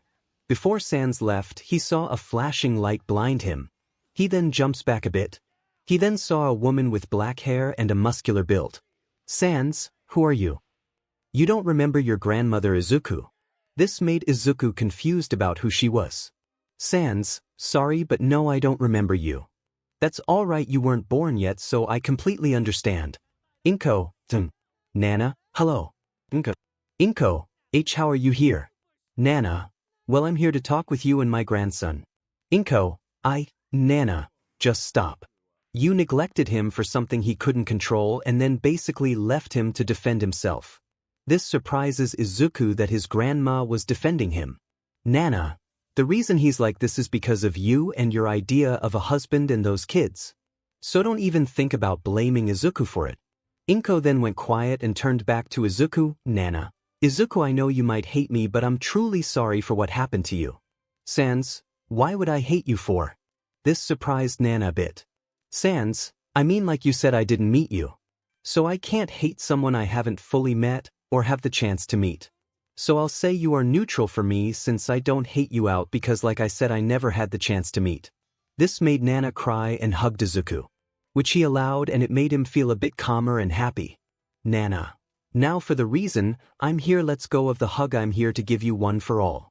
Sans. One for all. What's that? Nana. Well, it's a collective of quirks passed down from generation to generation. I believe you're worried of it. Sans then thought to himself for a bit, then decided to give her his answer. Sans. I'm sorry grandma, but I don't want it. Nana. Why? Sans. Well, it would put all my hard work and my abilities to waste if you just give me it, and I don't know what would happen to my soul magic when I use a quirk with it. Nana. That's understandable, Izuku. Sans. But I can help find you a new successor if that helps. Nana. I'm fine with that. I still get to be with my grandson. Smiles. Nana then walked over to Frisk and whispered something into her ear. Frisk then nodded her head and said something back, making Sans confused about what's happening. He wanted to know what was being said until Frisk gave Sans the look he knows he tries he was in trouble. So he just stopped after he saw her make that face. This made Nana giggle at them. Nana. Well, Izuku, it's time for me to go now, and before I go. She then turned to All Might. Nana, I can't believe you would do this to your son, my grandson, when you shared the same past as him. Neglected and was left alone to defend himself. When Sans headed this, he made sure to make a mental note of it. But deep down he was set off. All Might, I'm sorry instead, please give me a second chance. Nana, you lost that chance the moment you decided to neglect Izuku and 𝐬𝗓𝗓𝗄. Even you. I thought you would help him. 𝐬𝗓𝗓𝗄 looks down. Nana, sigh. I believe it's my time to go. Izuku, I hope you can help us find a good successor. Sans, I promise I will grandma. Smile. Nana then cried that Izuku called her grandma. Then left with a smile into Izuku. He then felt one for all power but knows he can't combine the power with his own. Then All Might feel weaker than he did. Same with Izumi since she was the current holder. Sans, well that done, I'm out of here. Sans then left to go back to his dorm and to think about what happened. After a bit, Frisk and Team RWBY came to Sans, Frisk, and Papyrus's dorm. Sans, where's Pap? Frisk, he's getting some food. Sans, Ruby, you okay Izuku? Sans, I'm fine, just been a long day. Yang, can't disagree on that one. Sans, so what's up, what you girls here? Frisk, well they want to ask you something. Sans, okay, ask away. Will Team RWBY was nervous to ask Izuku the question they wanted to ask. Sans, it's okay, take your time. Smiles. At that moment they decided to say it. Team RWBY, Izuku. Sans, yes. Team RWBY, we love you. Sans, processing Ruby, is he okay? Worried Frisk, don't worry, he's just processing it. Sans, processing complete. Sans, what? Frisk, Sans, I know you heard them. Sans, I did, it's just. Are you okay with it? Frisk, I'm fine with it, after all, they had feelings for you for a long time. Sans, well if Frisk said it's dash. Without warning Team RWBY tackled Izuku one by one, kissing him. Since, well, that's one way of doing it. After that a few days have passed and Sans, Papyrus, Frisk, and Team RWBY decided to go watch the sports festival. We start with Sans, Frisk, Papyrus, and Team RWBY going to go watch the sports festival since they got nothing going on today. Ruby, so what's the sports festival got to do? Sans, from what I remember they're food stands so that you can get food before the festival starts. Ruby, why don't we get some? Yang, she's right, it will kill time. Sans, I'm fine with it. As they went to different stands to see what they had to offer. Ruby saw a sweet stand and went to that, not surprising anyone. Since, her and her sweet tooth. Sans then decided to follow her until he heard a voice call out to him. Please help me. Sans turns to see if anyone was there. Why did I hear a little girl's voice? Ruby, you okay Izuku? Sans turns to Ruby, I'm fine, I just heard a voice. Ruby, what kind of voice? Munches on sweet. Sans, it sounded like a little girl. She was calling out for help. Ruby, that is weird, do you think there's someone in trouble? continues to munch Sans. I don't know, looks at Ruby. Ruby, what? Still munching on sweet Sans. You need to control your sweet tooth. Ruby, not my fault they make good sweets here, pouts Sans. It's fine, Ruby pats her head, just don't eat too much. Smiles Ruby, blushes Sans. Well, let's go meet up with the others and watch the festival. Ruby, okay. Izuku and Ruby both met up with the others and Sans explained what happened and they were confused about it too. But Sans keep having a feeling to kill someone for some reason. Like someone hurt his daughter type of kill. He just pushed it aside but still keep a mental note of it. Then they found seats that had a good view of the events. While they were waiting, Sans went to the bathroom. Once he was done, he heard the voice again. Please don't hurt me. Sans, for you. Izumi, brother. Sans then turns to see his sister. Sans, what are you doing on here? Izumi, well, I needed to use the bathroom. Sans, fine. Sans then started to walk away. Izumi, Izuku, wait. Sans then stopped in his tracks and looked back at Izumi. Izumi, why are you here at the sports festival? Sans, to watch it objectively. And maybe see if I can find a successor for One for All. I don't know, whatever mood I'm in. Izumi, oh. Sans, did you think I would cheer for you and those others in your class? Izumi, yes. Sans, shakes his head, you're dumber than I realized thinking I would cheer for you. I only agree to come here because the Frisk and Papyrus wanted to see the festival. I could have cared less. This made Izumi sad that her brother didn't care. Sans, if that's all, then I'm going to go back to my seat. Sans then left Izumi where she was, then remembered the voice and now knows that someone is indeed in danger. And once he finds her, he'll protect her and punish those who hurt her. Once Sans got back to the others, he told them he ran into Izumi but keep the part about hearing the voice again a secret. Then he heard the festival was about to start. He then started to see all the classes for the hero course start to come out and line up. Then he saw Midnight come out and announce the event, while every male hero was whistling at her. Sans just rolled his eyes and thought that all those people who did it are stupid and immature. He then saw Katsuki come up to the podium. Katsuki, I'm going to win this. That made everyone boo him and make Sans facepalm. Yang, he's an idiot, isn't he? Weiss, he must be. Blake, to say that makes him an idiot. Sans, I can't agree more. Katsuki then saw Izuku in the audience and got mad that he was embarrassed by him not once but twice and vowed to put him in his place. Sans saw this and didn't care about it because he knows if he tries anything, I'll be put in the ground. The first event was a race and only the first 40 can pass to go to the next event. Sans then started to see the students line up and then heard the go. And seeing all of them clumping up like idiots made him laugh. He then saw his sister making good headway through the course. He didn't care who won or lose. He just wants to see those students' heroes' abilities and how to counter them. After a bit, he decides to take a nap because to him this was boring to watch. After a few minutes, he opened his eye and saw who came first and third, which were his sister, Katsuki, and Shoto. To him, that did bother him. He then saw Izumi staring at him. He gave her an unimpressed look showing that he wasn't paying action the event. He then saw Katsuki looking at him with hatred. To Sans, he didn't care. He stared back and gave him a look that he didn't care what he thought, which made Katsuki even madder that he wasn't taking him seriously. After a bit, the rest of the students came in. After another few minutes, Sans saw the team. He then decided to go get some food and not watch. While he was getting the food, he ran into Grandma. Sans, hello Chio. Chio, Sai, you can call me Sans. If you say Grandma, you waste your breath on that. Chio, what did I do to you to make you feel this way? Sans, I don't know, maybe ignoring my pleas for help whenever I tried to call you. Chio, Sonny, you know I'm busy a lot. Sans, oh, I understand that, but whenever you weren't busy and I called, you said you couldn't talk to me because you were helping Izumi. Chio then went quiet and felt sad. Sans knows deep down he can't stay mad at his grandparents. They have more of valid reason to not be able to visit or talk with him. Sans then started to walk back to his seat. Sans, I'll say this though compared to those others, you and Torino have a better chance at my forgiveness. Grandma. When Chio heard Izuku call her grandma, it made her happy.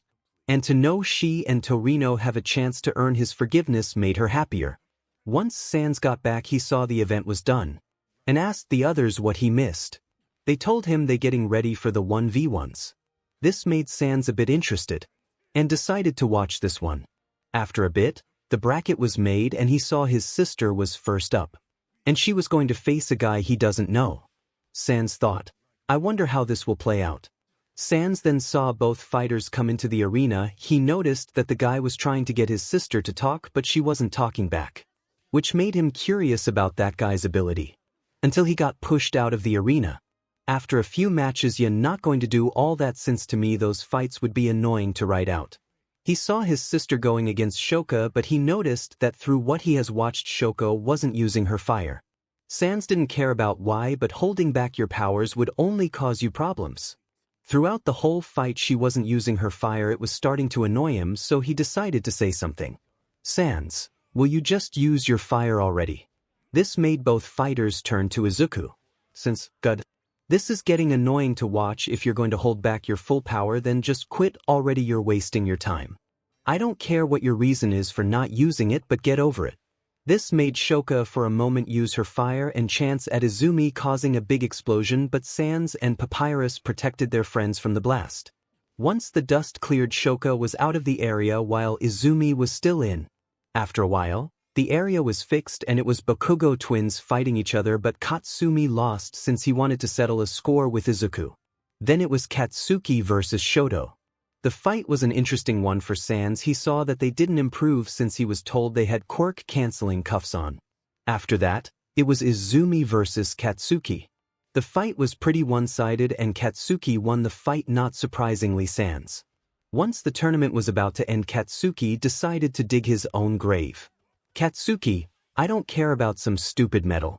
All I care about is getting a rematch on Deku. This made everyone confused about who he was talking about. Katsuki then turns to look at 𝐒𝐮𝐬𝐵. Sans, if you're hoping for a fight, I'm not giving it to you. Katsuki, what? Scared to lose to me? Sans, lose ha?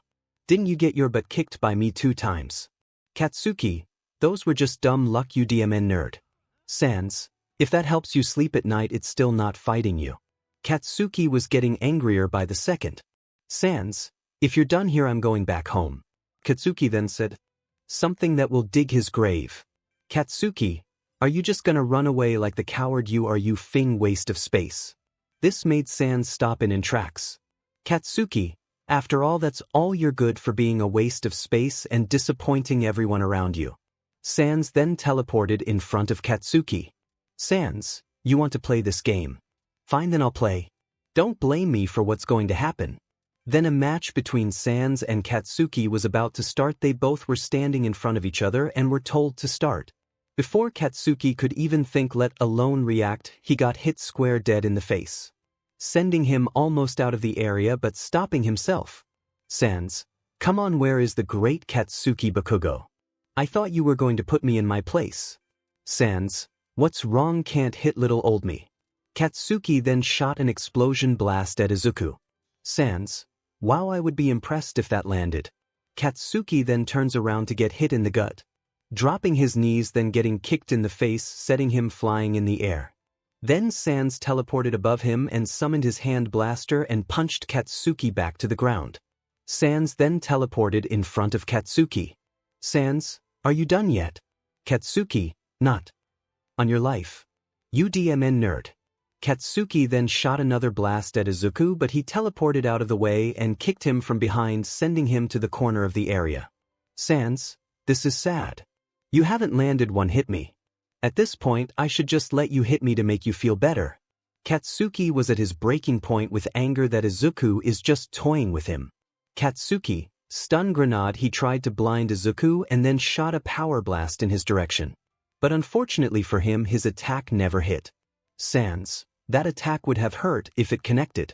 Katsuki then looked up and see 𝐒𝐮𝐬𝐵 sitting in his blaster looking unimpressed. Sans, I think it's time to end this. 𝐒𝐮𝐬𝐵 then surrounded the arena in bones, making it so Bakugo couldn't get out. Then Katsuki wasn't able to move and then started to go all over the area. After a few minutes, Sans then got in front of Katsuki, sending him flying to the wall along with some bones he bounced off of along the way. Sans, well, that felt good to do. Then after that, everyone went quiet after what has happened. Some of the heroes were shocked at what has happened. As 𝐶𝐮𝐬𝐴 were talking away, someone said something. Random hero, hey, aren't you going to help him? 𝐶𝐮𝐴 then stopped to look at the hero. 𝐶𝐮𝐴, why should I? He asked for it the moment he said what he did. This shocked the heroes that he said that.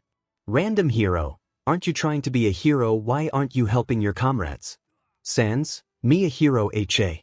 Look, I despise heroes and the things they stand for. This shocked everyone in the stands that he said that. 𝐶𝐮𝐴, and before you even say something like, why you here then? Or, you shouldn't be here. Then look at yourselves and truly think if you belong here. Because all I see are fake heroes who want nothing but money, fame, and power. So if you have something to say to me, you best keep it to yourself. 𝐶𝐮𝐴 then left the stadium and went back to his dorm to get away from people. 𝐶𝐮𝐴 decided to take a quick nap before the others got back. While he was napping, he dreamt he was in a room that looked like a prison room. 𝐶𝐮𝐴, where am I? 𝐶𝐮 then walked around and saw a little girl with silverish hair. 𝐶𝐮𝐴, who are you? Someone please save me. 𝐶𝐮𝐴 then recognized the voice he heard before. 𝐶𝐮𝐴, you're that voice from before. 𝐶𝐮𝐴 tried to help her, but his hands goes right through her. 𝐶𝐮𝐴, what? 𝐶𝐮𝐴 then started to walk up. 𝐶𝐮𝐴, looks like I'm starting to wake up, but I promise you. If I find you, I'll protect you no matter what. The little girl then thought she heard a voice promising she would be saved, making her feel happy. Once 𝐶𝐮𝐴 woke up, he jerked up from his bed, surprising everyone there. Frisk, you okay 𝐶𝐮𝐴? 𝐶𝐮𝐴, I am fine, just had a really weird dream is all. Weiss, weird dream. Blake, what was it about? 𝐶𝐮𝐴 then explained his dream to them. Yang, so you saw a little girl in a prison-like room. Ruby, and she was calling out for help. 𝐶𝐮𝐴, yes. 𝐶𝐮𝐴 then noticed she had bandages on her arms. 𝐶𝐮𝐴, she also had bandages on her arms. Ruby, maybe we should tell 𝐒𝐻𝐵 and 𝐻𝐿 about this. 𝐶𝐮𝐴, that's probably a good idea, but let's do it tomorrow. I'm just exhausted from today. They agreed and decided to have a sleepover. They played some games and then went to sleep. Unbeknownst to 𝐶𝐮𝐴, two girls decided to cuddle next to him. It was morning, and when 𝐶𝐮𝐴 woke up, he saw both Blake and Yang cuddling him. 𝐶𝐮𝐴 thought, I can understand Blake her being a cat faunus. But Yang I can't really. 𝐶𝐮𝐴 knows he could just teleport out, but he decided to wait for them to wake up. Yang starts to wake up. 𝐶𝐮𝐴, good morning, have a good sleep. Yang, morning. Yeah, I did dash. Yang then looked at izuku surprised. Yang blush. 𝐶𝐮𝐴, it's fine. Yang smiles. Yang then hit her face in izuku's chest. 𝐶𝐮𝐴, it's nothing to be embarrassed about. Yang, for me, it is. I'm not normally like this, so it's embarrassing. 𝐶𝐮𝐴, well, I don't see a problem with that since you are my girlfriend. Yang then just sigh, and both she and izuku waited for everyone to wake up. One by one they did, but one. 𝐶𝐮𝐴, so how should we wake her up? Blake, just don't be rude about it. Weiss, I agree, it would make her upset. They were deciding on how to wake up Ruby since she was the last one to wake up. 𝐶𝐮𝐴, I got an idea. 𝐶𝐮𝐴 then went up to Ruby's ear and whispered something. 𝐶𝐮𝐴, Ruby, I have your favorite kind of cookies with me. Ruby then shot up looking at 𝐶𝐮𝐴 for them. Ruby, where are they? 𝐶𝐮𝐴, sorry I lied, but I had to wake you up for class. This made Ruby upset that she was lied to, but 𝐶𝐮𝐴 promised her he would get some for her after school. After they finished their classes, 𝐶𝐮𝐴 and the others went to 𝐻𝐿 to tell him about what 𝐶𝐮𝐴 saw. 𝐶𝐮𝐴, hey uncle, you busy? 𝐻𝐿, not at all izuku. What is it you need? 𝐶𝐮𝐴, well, it's about this dream I had. 𝐻𝐿, please explain. 𝐶𝐮𝐴 then explained his dream to him. 𝐻𝐿, that is pretty weird indeed. 𝐶𝐮𝐴, I don't know why, but I feel that little girl is in trouble. 𝐻𝐿, well, did you see anything that may give a location? 𝐶𝐮𝐴, no. All I saw were cement walls, it's mostly underground. 𝐻𝐿, well, I don't have an idea then. 𝐶𝐮𝐴, I figured, but I just have a feeling this girl is in danger. 𝐻𝐿, well, I'll let you know if I found out something. 𝐶𝐮𝐴, thank you, uncle. Over the next few days, 𝐶𝐮𝐴 has been going to class and dealt with the thought of the girl in his head.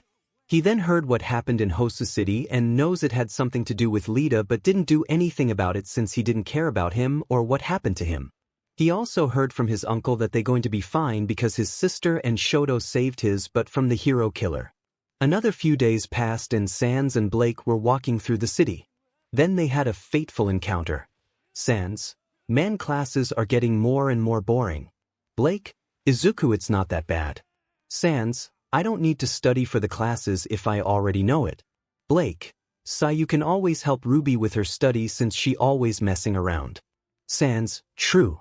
Then Sans felt something run into him. He then went to look who ran into, but who he saw shocked him. Sans, wait, please help me. The little girl then hugs 𝐒𝐮𝐬𝐴, pleading with him to help her. Sans, do worry, I won't let anyone hurt you. Sans then saw a man walk out of the alleyway. I see my daughter is causing you trouble. This made her shake in fear. Eri, please don't make me go back. Sans, whisper, I promise I won't. Sans, it's fine, she seems a bit shaken though, why's that? She just didn't like that I didn't let her have a toy is all. Sans, really? Then why does she have bandages on her arms? You know kids always get hurt. Sans, that's true, but this kind of bandaging shows something else to me. If you don't start telling the truth, you'll have a bad time. Well, then let's go somewhere else. Sans, not happening. Okay, little one, I'm going to hand you to my girlfriend, okay? Eri, nods. Sans then hands Eri to Blake. Sans, take her and run. Blake, but Sans, I'll be fine. I'm going to let off some anger. Blake and Sans both then saw spikes coming towards them and they dodged them. You're going nowhere. Not with my tool. Sans, go. Blake then started to run back to the campus. No, you, Sans then kicked in the face, preventing him to go any further. Sans, sorry, but you're going to have to get past me. Overhaul. Overhaul, get out of my way. Sans then teleported out of the way, but still close enough to see if he tries to go after Blake. Sans, I'm not letting you get past me. Sans then summoned his blaster, getting ready to fight. Sans, I'll protect her even if it kills me. We returned to Sans to deal with Overhaul. Sans then teleported in front of Overhaul and blasted him away, sending him out of the city to the forest. Sans then went after him. Once Overhaul hit the ground, he tried to get his bearings but couldn't. Sans immediately punched Overhaul, sending him flying a few feet. Sans, so do you enjoy experimenting on a little girl? So do you. Overhaul, to rid this world of quirks, then it must be done for it. This made Sans angry, that he started to relentlessly start sending bones at him. Overhaul sends spikes to counteract Sans' attacks, which did overpower but miss Sans. Sans then teleported behind Overhaul, kicking him, sending him a good distance. He then teleported in front of Overhaul, kicking him in the air, then teleported a bit below him to grab his legs to spin him, then throw him to the ground. Once Overhaul hit the ground, he saw Sans' blaster about to shoot and he made cover from the blast, which did protect him, but Sans then teleported beside him, landing a powerful kick and sending him into a few trees. Sans then teleported in front of Overhaul, looking at him. Sans, you think we're done? Oh no, we're not even close to being done. Sans then noticed a helicopter flying over them. He didn't pay mind to it. Sans, well, let's get back to what we were doing. Sans, I believe was going to. Sans then stabbed Overhaul in his chest, but not hitting a vital organ. Sans, oh, I don't want you to die just yet, you must feel the same pain she felt. Sans then keeps stabbing him in different spots. Not too deep to be lethal or vital, but enough to hurt. Before Sans could continue, some people decided to crash his fun. Sans, I believe it's his time to end. Before Sans could finish his sentence, he was punched square in the face, sending him flying through trees. Boss. Overhaul, Weekly W, what are you doing here? Overhaul then looked at his 8 bullets protecting him. They were worried about him and would protect him. Little did they know the threat they're facing is already in a set-off mood. Sans, you want to get in my way? This shocked the 8 bullets that he was still alive. They prepared to fight, but unknown to them, one of them was already knocked out. Sans, you should turn around, I believe there were 9 of you, counting Overhaul there. I only count 8. This shocked them. They turned to see who was missing, and it was 𝐷𝐷𝐷. Sans, I had a feeling he was going to be a pain in the butt, so I took care of him, but don't worry, he's still alive. He's over there, points to where he is. They looked to where he was pointing and saw him knocked out and in a crater.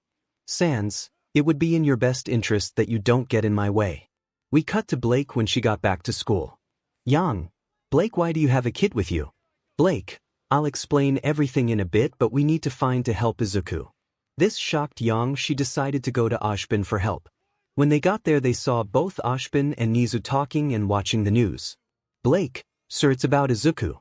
𝐒𝐮𝐻. You don't need to tell me, I already know. Yang. But how? 𝐒𝐮𝐻. It's on the news. 𝐒𝐮𝐻. Mind I ask who's the child with you? Blake. Alright. Blake then explained what happened to her and 𝐶𝐮. 𝐒𝐮𝐻. That is indeed worrying. 𝐒𝐮𝐻. I believe we need to send some people to help him. Both 𝐒𝐮𝐻 and 𝐒𝐮𝐻 agreed to send some heroes and hunters to go help 𝐒𝐮𝐻, but little did they know they would be late to do it. Blake then started to worry about 𝐒𝐮𝐻 and noticed that Eri was starting to shake in her sleep. So she decided to hold her close to her to make sure she was safe. Eri then started to calm down. Knowing that she was safe, we then cut back to angry 𝐶𝐮. 𝐶𝐮. If you have a death wish, then be my guest, come at me. Then one of the 8 decided to rush at 𝐶𝐮 and throw a volley of punches, but 𝐶𝐮 dodged them all. They tried to counterattack but got countered by a shield, stopping his attack from connecting. 𝐶𝐮. Teach. You're going to be annoying. 𝐶𝐮 then teleported out of the way of a punch that almost landed on him, but when he tried to counter back it did connect, but his leg felt like it was broken. He then saw the guy covered in crystals. He then teleported away to dodge his attack from him. Once 𝐶𝐮 got away from him, he then shot a blaster shot at him, but he got protected by that guy that can create shields. 𝐶𝐮. You're getting on my nerves. 𝐶𝐮 then got punched again, sending him into some trees.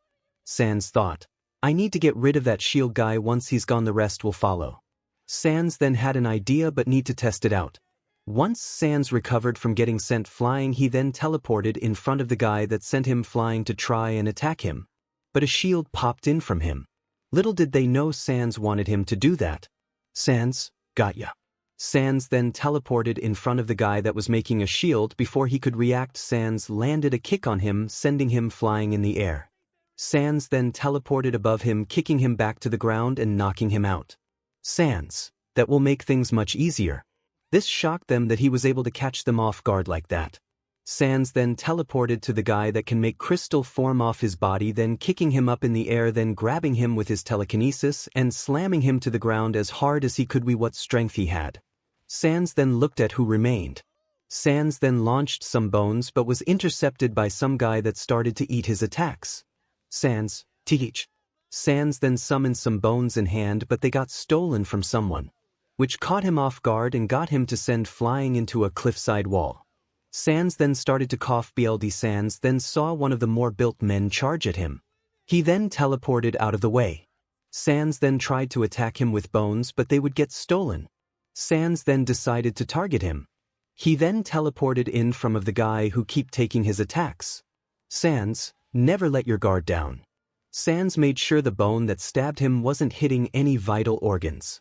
𝐶𝐮 then went to the guy who was eating his attacks and slammed him all over the place with his telekinesis to make sure he was knocked out. 𝐶𝐮 was feeling the effects of using too much of his magic and he was getting exhausted. But he keeps pushing on to finish them off. He then looked at how many remaining. He saw 4 were remaining. 𝐶𝐮 knows the 2 muscular guys were going to take the rest of his energy to knock them out. One of the muscular men then charged at 𝐶𝐮, but 𝐶𝐮 couldn't move. But someone landed a hit on the muscular man, which 𝐶𝐮 who it was. 𝐶𝐮. Yang. What are you doing here? Yang. Now is not the time, can you move? 𝐶𝐮. No. Wasted 2 energy much on the others. Yang then turned to face the threat in front of her. Yang. I can buy you time till you can have enough strength to move. 𝐶𝐮 couldn't fight with her, so he just agreed with her. 𝐶𝐮. Fine. Just be careful. Yang. I know. The guy that Yang then got up and looked set off. The guy then noticed 𝐶𝐮 was trying to catch his breath and then decided to charge at him. But Yang wasn't going to let him pass her. So she lands a powerful punch combined with her gauntlets, sending him flying. Yang. If you want to get to him, you're going to have to go through me. Yang prepared for them to try and kill izuku, but little did the 2 know a bird was watching from a distance, watching over the 2. Yang waited for one of the guys to come charging at her. She knows both sides were trying to buy time. One side trying to save their boss. while the other is buying to recover lost strength. 𝐀𝐮𝐬𝐴 knows he needs more than an hour to recover enough strength to finish the whole fight, but he wasn't going to get that time. He was going to have to make do with what he can get within the time he was given. Yang was doing her best to deal with the two muscular guys, but they keep overpowering her. Then before one of the guys attacked Yang. The guy was then shot in the side of the head, distracting him enough for Yang to send him flying. Yang, nice save sis. Ruby, no problem. 𝐀𝐮𝐬𝐴 then was glad the others showed up, but then realized his in hot SHT once this is all over. 𝐀𝐮𝐬𝐴 thought, I'm so dead after this. Once 𝐀𝐮𝐬𝐴 came out of his thoughts, he saw Yang and Ruby fighting the second to last of the guys that showed up. 𝐀𝐮𝐬𝐴 was able to recover enough energy to be able to help deal with the last guy, but he decided not to and wait. He knows to have trust in his teammates and girlfriend to show that they are not weak and they can handle themselves. Ruby, Yang, are you able to send him up? Yang, I can try. Yang then blitzes towards the guy and sent flying in the air for Ruby to shoot him with a fire dust bullet, which was enough to knock him out. Ruby, yes. Yang, we're not done yet, Ruby. Ruby then notices Overhaul and one other guy standing next to him. Yang, well, it's time to give up and surrender what you already lost. Overhaul, hearing this, got and used his quirk on the guy next to him, combing the two of them together and creating a huge shock wave. Then shocked the three of them. Overhaul then sent shards of his body toward Ruby. Ruby wasn't able to react in time and wasn't hit. She then looked to see what happened, then to see Izuku standing in front of her protecting her. 𝐶𝐮𝐬𝐴, you cough some BLD, okay? Ruby, why did you? 𝐶𝐮𝐬𝐴, I can't let someone I care for get hurt now, can I? 𝐶𝐮𝐬𝐴 then, with the strength he had left, prepared to finish what he started. 𝐶𝐮𝐬𝐴, I won't be able to finish this alone, can you two help me? This made them worried that 𝐶𝐮𝐬𝐴 push himself a bit too hard to continue the fight, but they know he won't quit. So they went to go help him. Overhaul the charge at the three of them, they dodge out of the way. But 𝐶𝐮𝐬𝐴 then shot a blaster shot at him, pushing him back. He couldn't keep it up for long, so he then decided to summon two bones. Then chanced at him. Land the other two followed suit. Overhaul then tried to hit 𝐶𝐮𝐬𝐴 but was caught off guard by Ruby shooting him from a distance. 𝐶𝐮𝐬𝐴 then was able to land a hit on him, but then was hit back by one of Overhaul's arms. 𝐶𝐮𝐴 then caught himself. Overhaul was still getting shot by Ruby from a distance. He was getting annoyed by her and then sends shards of his body at her. But she dodges out of the way of the attack. This was an opening for Yang to get in close and land a powerful hit on him, sending him up in the sky. 𝐶𝐮𝐴𝐴 then took this opportunity and teleported above him and kicked him back down to Yang. She then prepared for him to come back down. Then she connected a powerful punch booster with her gauntlets, sending him flying into the cliffside. Overhaul then got up from the attack looking to be heavily damaged. 𝐶𝐮𝐬𝐴, God, this could go on forever. Yang, we just got to hold out. 𝐶𝐮𝐴𝐴 didn't like that they all were starting to get tired. 𝐶𝐮𝐴𝐴 was almost out of energy. Then 𝐶𝐮𝐴𝐴 noticed Overhaul charged directly at him. Yang tried to stop him but got hit by a tree. Overhaul then grabbed onto 𝐶𝐮𝐴𝐴's neck, lifting him in the air. Overhaul, now. You're going to give me back my tool. 𝐶𝐮𝐴𝐴, weakly, rather. Then give her to you. Overhaul then got mad at that, then decided to end his life. Yang, Izuku, Ruby. Before any of them could react, a bird then flew into the battlefield and transformed into a man dressed in silver-like clothes, cutting off the arm that had 𝐶𝐮𝐴𝐴 in. You kids sure know how to have a lot of fun. Overhaul, who are you? Me. Just some dusty old crow. This shocked Ruby and Yang that their Uncle Crow was there. Crow, well, normally I'm a chill guy. But seeing my family get hurt pisses me off. Crow then blitz Overhaul, cutting another one of his arms off. Crow, while those kids did a number on you, you are slow and exhausted. Well, I feel I should end this now. Izuku over there isn't looking to be in a good shape. Crow then charged at Overhaul and cut the rest of his arms off, causing Overhaul an immense amount of pain. He then kicked Overhaul in the sky, then transformed into a crow and fly above him and landed a powerful kick, sending him to the ground, ending the fight. Crow, well, that ends that. Crow then went to make sure everyone was okay. And they took Izuku back to UB to get him treated because they're the only place with monster BLD. When they got there, 𝐶𝐮𝐴𝐴 was immediately put into treatment because of the BLD loss and broken bones and internal bleeding. After the treatment was done, Sans was unconscious from the fight so. Chio, sigh Frisk, is San okay? Papyrus, is my brother going to be okay? Chio, calm down. Yes, I was able to heal his injuries, he just needs time to heal. This help calms them down. Chio, but I will need more BLD for him. Papyrus, I can help with that. Chio, okay, let's go get some. And no one is allowed to see him yet. Papyrus went with Recovery Girl to draw some BLD for Sans. Yang, it's okay Frisk, he's going to be fine. Frisk, I know, but see him like that hurt. Ruby, we can understand your pain. Without warning, the Yagi family and his old uncle and aunts were there to see Izuku and his tormentors. Yang, what are you doing here? Izumi, we're here to see my brother. Yang, you mean Papyrus' brother? Izumi, he's not his brother, I am.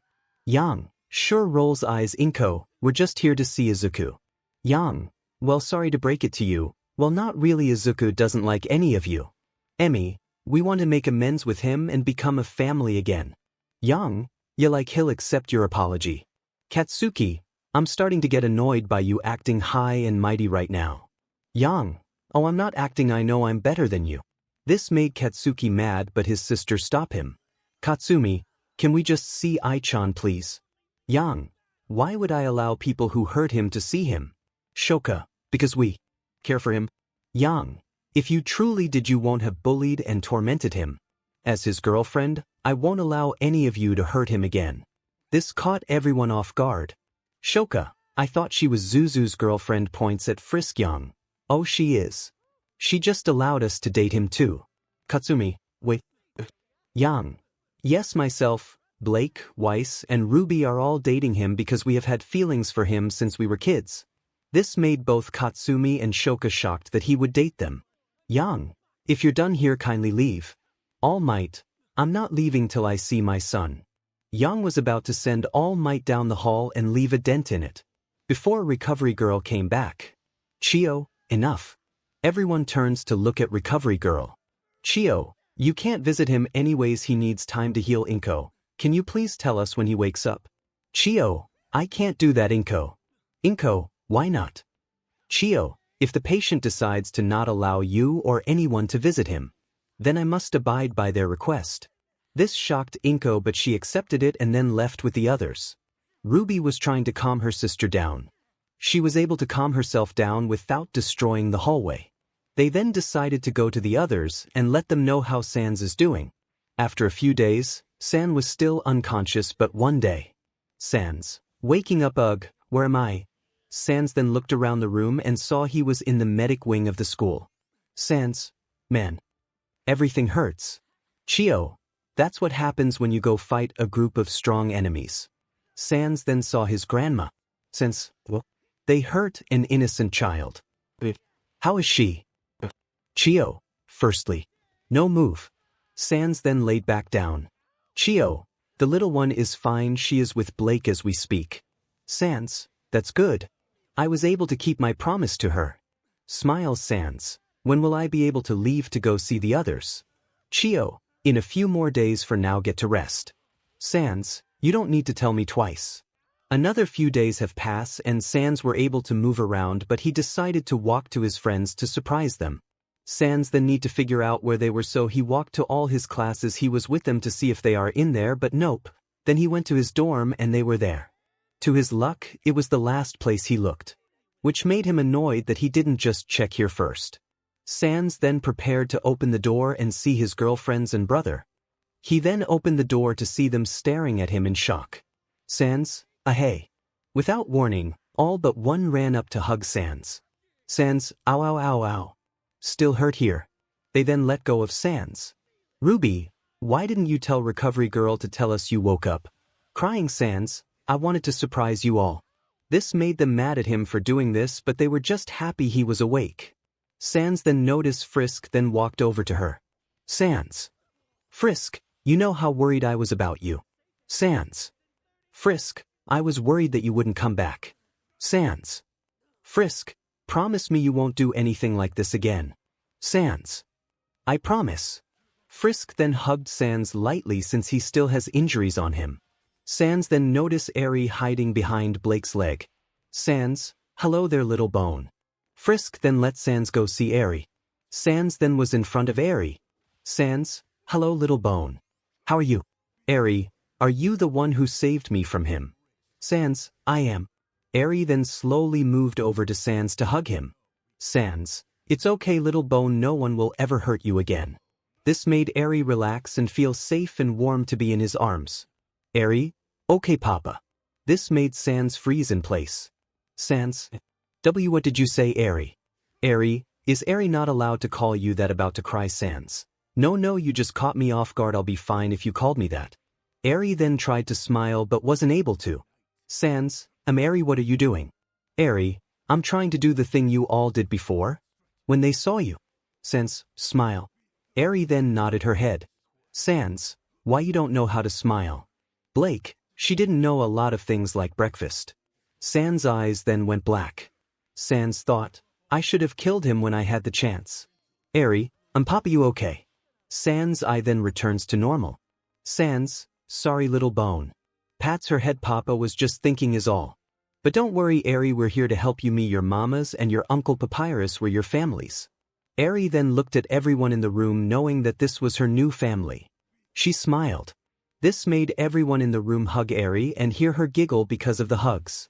After a few days have passed, 𝐻𝐵 and Sans bonded as a father and daughter would. He would show her some of his tricks but knowing that they won't work for her, but he couldn't say no to her. So he tried to teach her how to use soul magic. But knowing it won't work, he did it anyways. He would also ask his uncle 𝐻𝐮𝐬 to allow him to adopt 𝐻𝐵. He agreed and got the paperwork for him to become 𝐻𝐵's legal guardian. After a few papers were signed, he became 𝐻𝐵's father. This made him happy. He decided to go tell the others the news. They were happy she was now truly part of the family.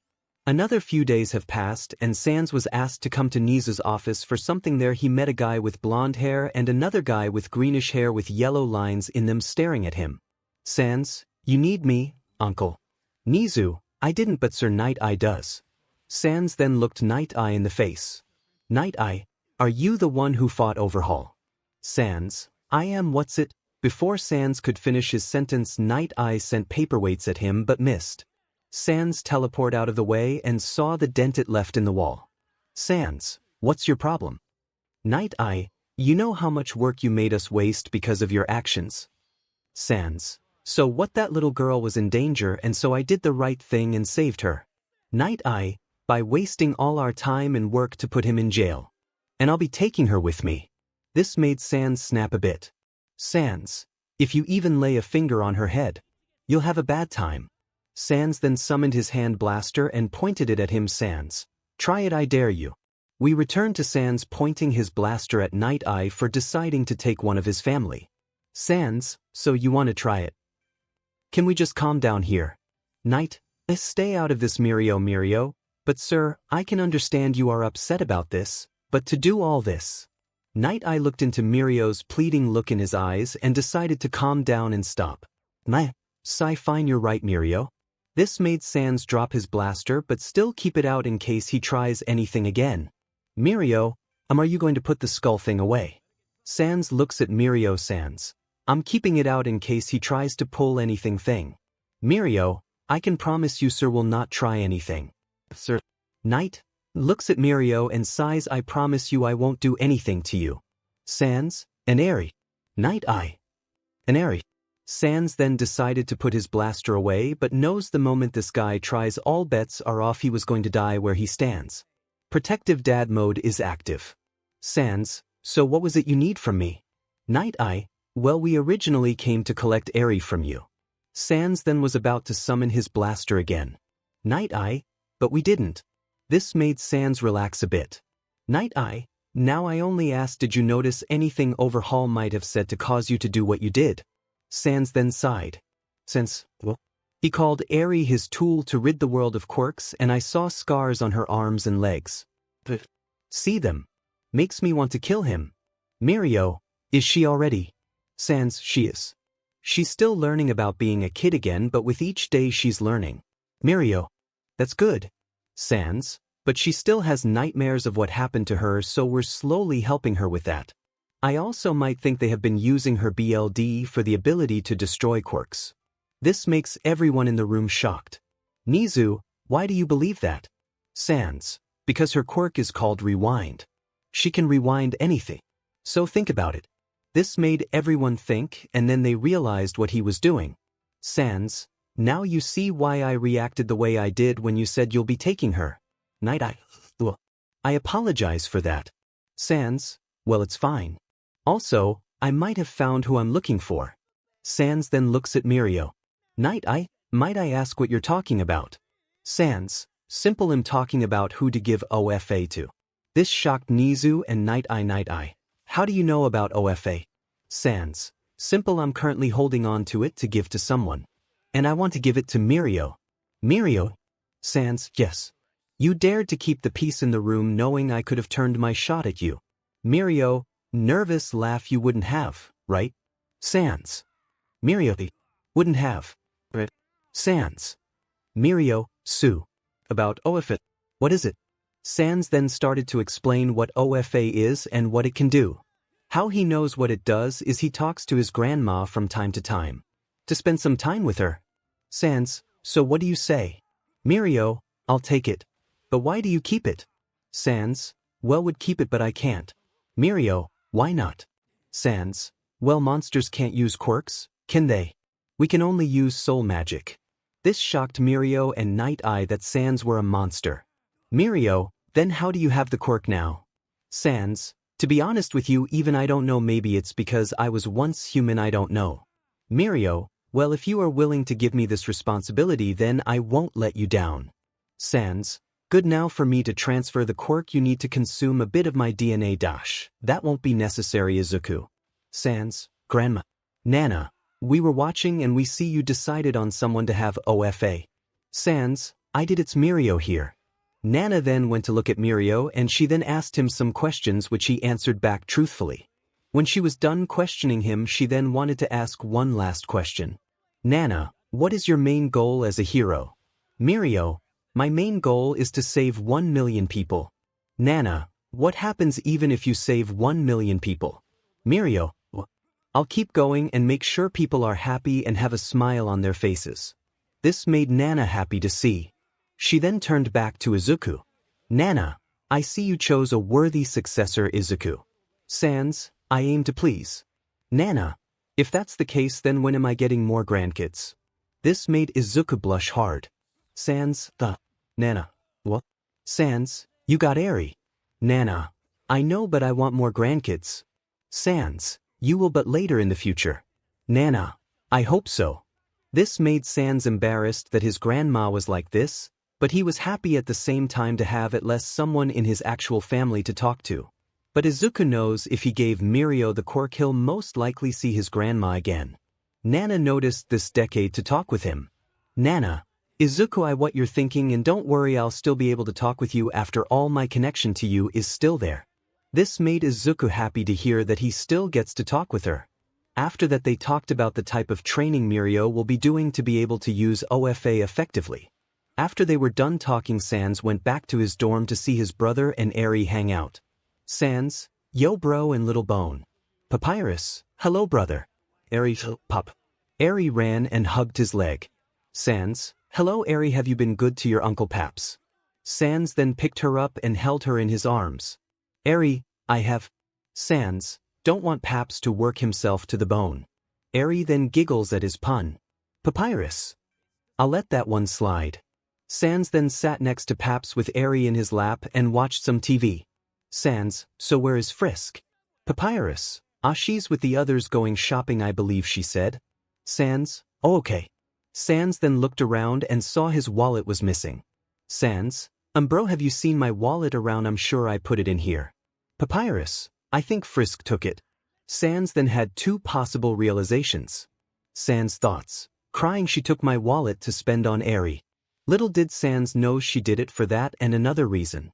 While 𝐶𝐮𝐴 were having a literal meltdown in his head, 𝐮𝐻𝐻𝐃 asked her papa and her uncle a question. 𝐮𝐻𝐻𝐃, papa. Uncle Paps. This pulled 𝐶𝐮𝐴 out of his meltdown and look at 𝐮𝐻𝐻𝐃 with Paps. 𝐶𝐮𝐴, what's up little bone? Papyrus, is something wrong little one? 𝐮𝐻𝐻𝐃, do you think 𝐮𝐻𝐻𝐃 is a mistake? This made the skeleton brothers' eyes go black. 𝐶𝐮𝐬𝐬𝐿. Why would you think that? Papyrus, yes. Why would you think that? Paps took the uncle role very seriously. Both are in a protective mood. 𝐮𝐬𝐬𝐿 saw how injured you were when you tried to save me. So I thought that maybe I might cause you problems. Eyes to water. 𝐶𝐮 and Papyrus gave 𝐮𝐬𝐬𝐿 a warm and secure hug. Let her know that they love her. 𝐶𝐮𝐬𝐬𝐿. I would never think of you as a mistake or a problem. I chose to save you and make you my daughter. Papyrus, little one, my brother is right. You're not a mistake or a problem. You are a part of our family and will make sure no one will ever hurt you. This made 𝐮𝐬𝐬𝐿 cry and hug her father and uncle. 𝐶𝐮 and Papyrus then decided to make sure no one would hurt 𝐮𝐬𝐬𝐿. After a bit, 𝐮𝐬𝐬𝐿 then fell asleep in 𝐶𝐮's lap. 𝐶𝐮, she is so cute when she's asleep. Like a little baby bone. Papyrus, she sure is. Then the girls came back and saw the image of 𝐶𝐮, Papyrus and 𝐮𝐬𝐬𝐿 all close up together. Both 𝐶𝐮 and Papyrus saw the girls return and gestured to be quiet and let 𝐮𝐬𝐬𝐿 sleep. They did their best to be quiet and not wake 𝐮𝐬𝐬𝐿 up. 𝐶𝐮 then put 𝐮𝐬𝐬𝐿 in her bed. For the rest of the day, they spent chilling and talking and watching whatever was ever on. Over the next few days, 𝐶𝐮 and the others would go on missions that 𝐒𝐮 would give them or spend time with 𝐮𝐬𝐬𝐿. They found out that she loves caramel apples. She would ask for them whenever chance she gets. To her luck, she would get it almost instantly with 𝐶𝐮, but Frisk makes sure she eats dinner first before she can have one. One day 𝐶𝐮's Team RWBY, and Team JNRP were called to come to 𝐒𝐮𝐬𝐻's offices. 𝐒𝐮𝐻, you're all probably wondering why I asked you all to be here. And the reason is I would like you guys to help guard the students that are going on the trip to the forest. 𝐶𝐮, well, I'm staying here with 𝐮𝐬𝐬𝐿. 𝐶𝐮 then tried to leave, but his brother grabbed his hoodie and made him stay. Papyrus, brother, I understand you hate them, but there's a chance 𝐮𝐬𝐬𝐿 might make a new friend.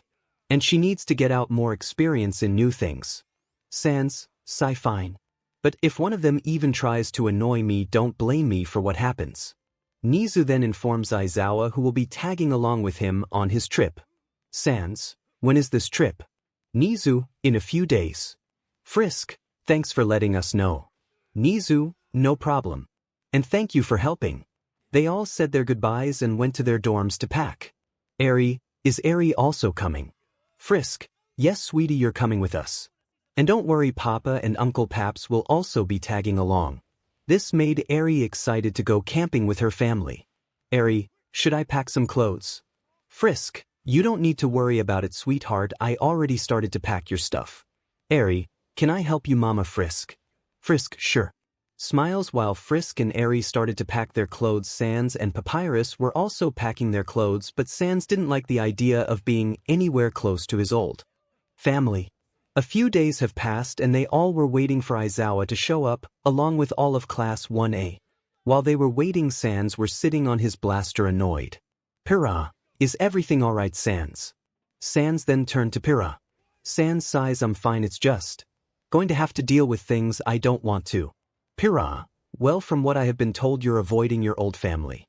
𝐶𝐮, 𝐵, well, I don't know the whole story, but I was told it was bad. 𝐶𝐮, you can't imagine how bad. 𝐵, have you thought of forgiving them? 𝐶𝐮, scoffs, no. Well, only two I can say I can truly forgive. 𝐵, well, that's something. 𝐶𝐮, speaking about family, when are you and John going to hit it off? Smirks. This made 𝐵 blush. 𝐵, what are you talking about? 𝐶𝐮, you can't fool me. I've seen the way you look at him. It's pretty bone-chilling. Papyrus in the distance. Did you make us bad pun again? I hate you. 𝐶𝐮 yells back. Love you too, bro. 𝐶𝐮, anyways, back to what I was saying. You should just go for it. From me to you, John likes you too. 𝐵, how would you know that? 𝐶𝐮, he told me. 𝐵, isn't that like breaking some bro code or something? 𝐶𝐮, in a way, yes. But I want my bro to be happy. So I say go for it. In our line of work, we might die tomorrow, so I say do it now before you regret it. 𝐵 thought 𝐶𝐮's words and decided to do it. 𝐵, thank you, 𝐶𝐮.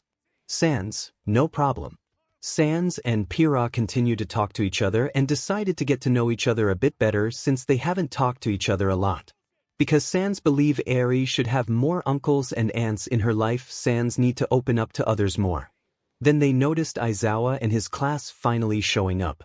Sans, finally you all showed up, it took you forever. Izumi, brother, what are you? Sans, don't even finish that sentence. I'm only here to guard your class because Nizu asked me to. Katsuki, protection, why would?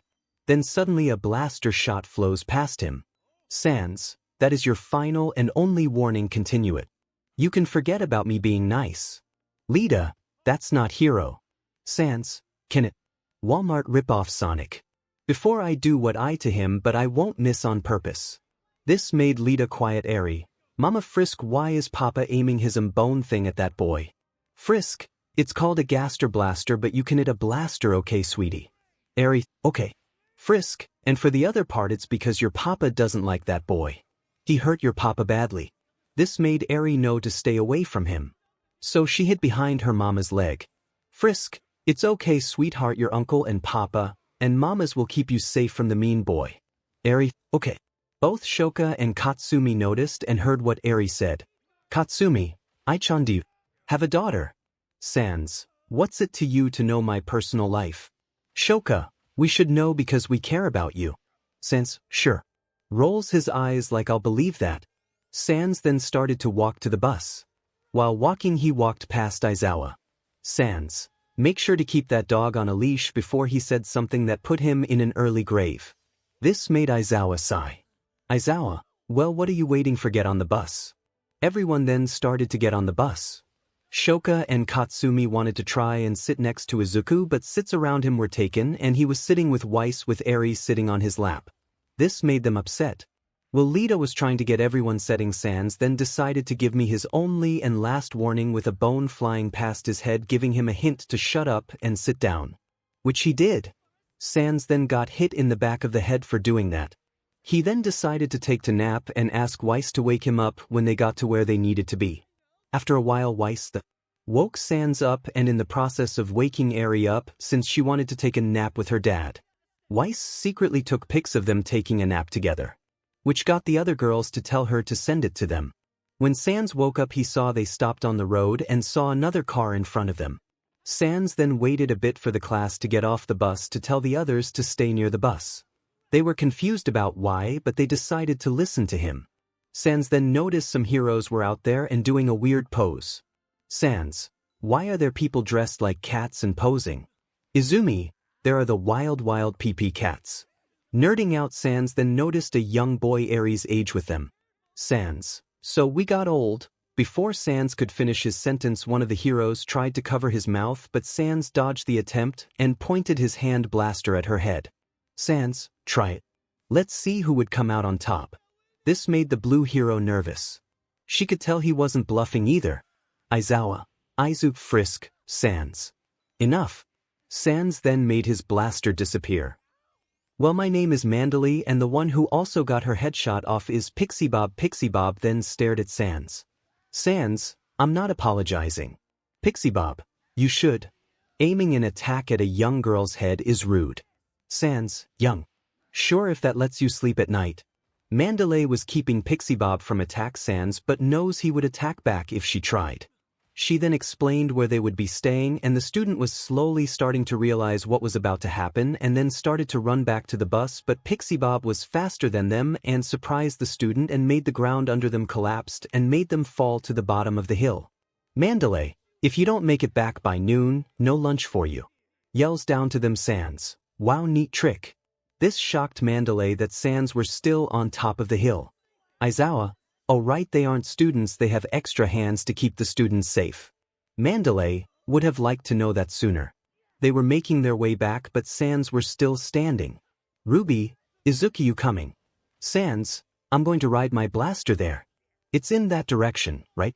Points to where she pointed before. Mandalay, yes, but what do you mean by ride? Sans then smirked and summoned a blaster and hopped on it. Eri's eyes started to sparkle. Eri, can I ride with you, Papa? Sans, ask your mother. Eri then went to her mother's to ask for their permission. Eri, can I please? They couldn't say no to her, so they let her, but told Sans to be careful with her. This made Eri happy. Eri, thank you, Mama. Eri then ran over to her papa and was pulled up with his telekinesis and put her his in lap. 𝐀𝐮𝐬𝐴, ready little bone. 𝐒𝐮𝐿. Both 𝐀𝐮 and 𝐒𝐮 then started to fly over to the campsite. Then the others started to make their way to the campsite as well. While 𝐀𝐮 and 𝐒𝐮 were flying, 𝐒𝐮 was happy to be able to do it because her mothers won't allow her to let her fly with 𝐀𝐮. Even though he promised them he would go slow on the blaster.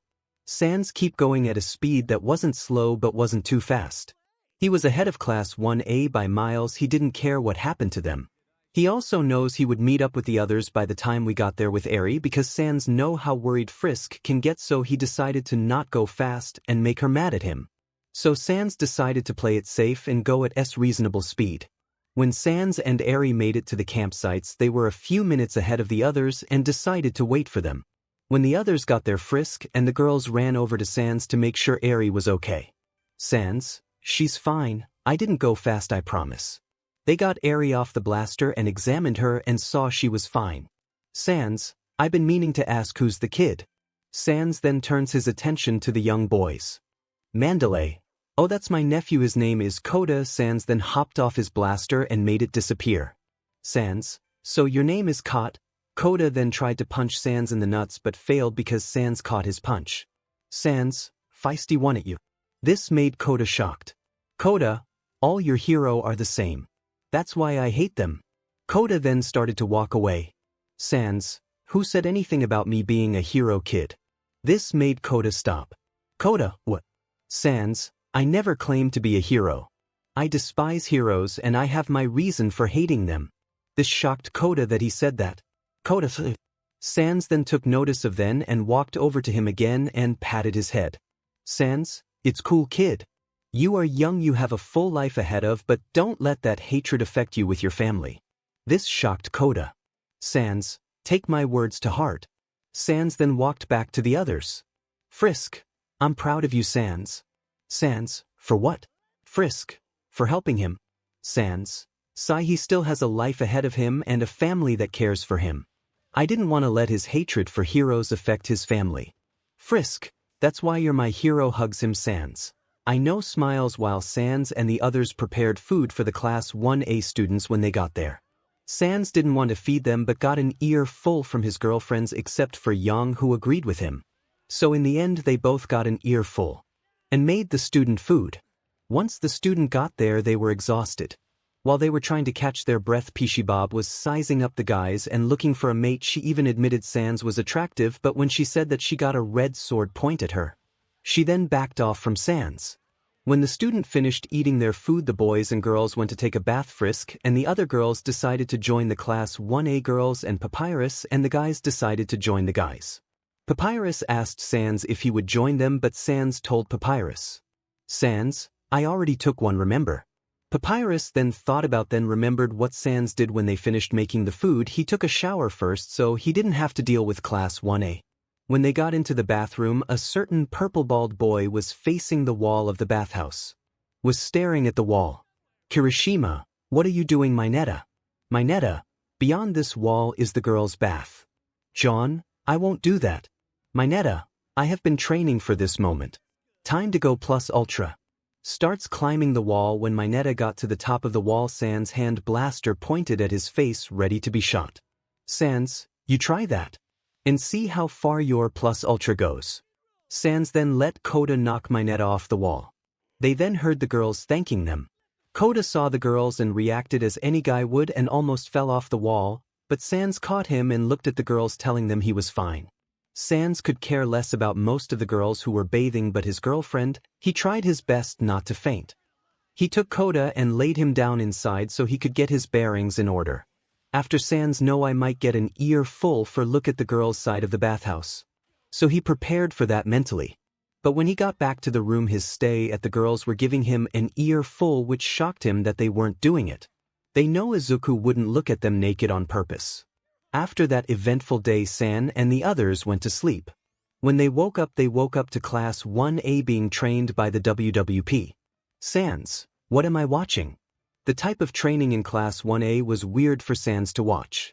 Then he noticed the type of training his sister was doing and saw she was trying to keep some boulders in the air.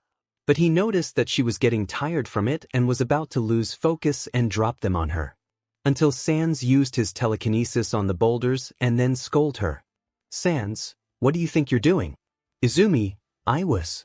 𝐀𝐮𝐦𝐸, you were trying to get yourself killed. Just like you did in the hero killer incident. 𝐒𝐮𝐸𝐸, I was just. 𝐀𝐮𝐬𝐸, you were just being an idiot. If you know you can't lift this many boulders, then start small and work your way up. You'll only get yourself killed with the way you're doing it. Whoever told you to do this is an idiot. 𝐀𝐮𝐸𝐸 then put the boulder down. 𝐀𝐮𝐸𝐸, from what I got from this, you can at most lift 2 of these boulders at most. Then work from there and work your way up. Can't believe I have to tell you something so simple. Who in their right mind would have told you to start with 5 boulders when you can't even handle 3? That would be me. 𝐀𝐮𝐸𝐸 then turned to look at a full-grown man. In one of those cat theme outfits. 𝐀𝐮𝐸𝐸, so you're the idiot who told her to kill herself basically, wow. So smart for you heroes. Tiger, she needs to improve. 𝐀𝐮𝐸𝐸, so giving her a task that is not in her skill range is showing improvement to me. This was making Tiger annoyed. 𝐀𝐮𝐸𝐸, oh, am I making the little cat mad? I'm not sorry for your incompetence in seeing that this method is stupid. 𝐀𝐮𝐸𝐸 then started to walk away from both of them. 𝐒𝐮𝐬𝐸𝐸, this caught her attention. 𝐒𝐮𝐬𝐸𝐸, why yes. 𝐀𝐮𝐸𝐸, start by lifting those 2 boulders, and if you can hold them with one hand, then move on to 3 and do the same from there. By the end of the training, you should at least be able to handle 3 to 4 by the end of it. Don't listen to this incompetent fool who doesn't know how telekinesis users work. 𝐀𝐮𝐸𝐸 then continued to walk back to the others. And saw that the others were staring at him. 𝐶𝐮𝐸𝐸, what? Ruby, you do still have a soft side for your old family. 𝐶𝐮𝐸𝐸, shut up. Watching her use her telekinesis like that just irritates me. She could have killed herself. Frisk, 𝐶𝐮𝐸𝐸, I know you still hate them, but it does hurt to help them from time to time. 𝐶𝐮𝐸𝐸 then quiet and thought to himself and how the girls and his grandma Nana have been trying to get 𝐶𝐮𝐸𝐸 to at least give them a chance to talk. 𝐶𝐮𝐸𝐸 knows deep down he doesn't want to do that. They also know that, but at least taking to them would remove a lot of hatred he has. 𝐶𝐮𝐸𝐸 then noticed Class 1B was watching Class 1A training and hearing an annoying blonde talking. So he decided to give him a warning shot. Watching these pathetic Class 1A students struggle with this is funny. Then suddenly a blaster shot flows past the annoying blonde's head. He turns to look to see who did it. 𝐶𝐮𝐸𝐸, are you done with your annoying banter? It's too early in the morning for it. Do you know who we are? 𝐶𝐮𝐸𝐸, should I care? And I don't feel like caring now.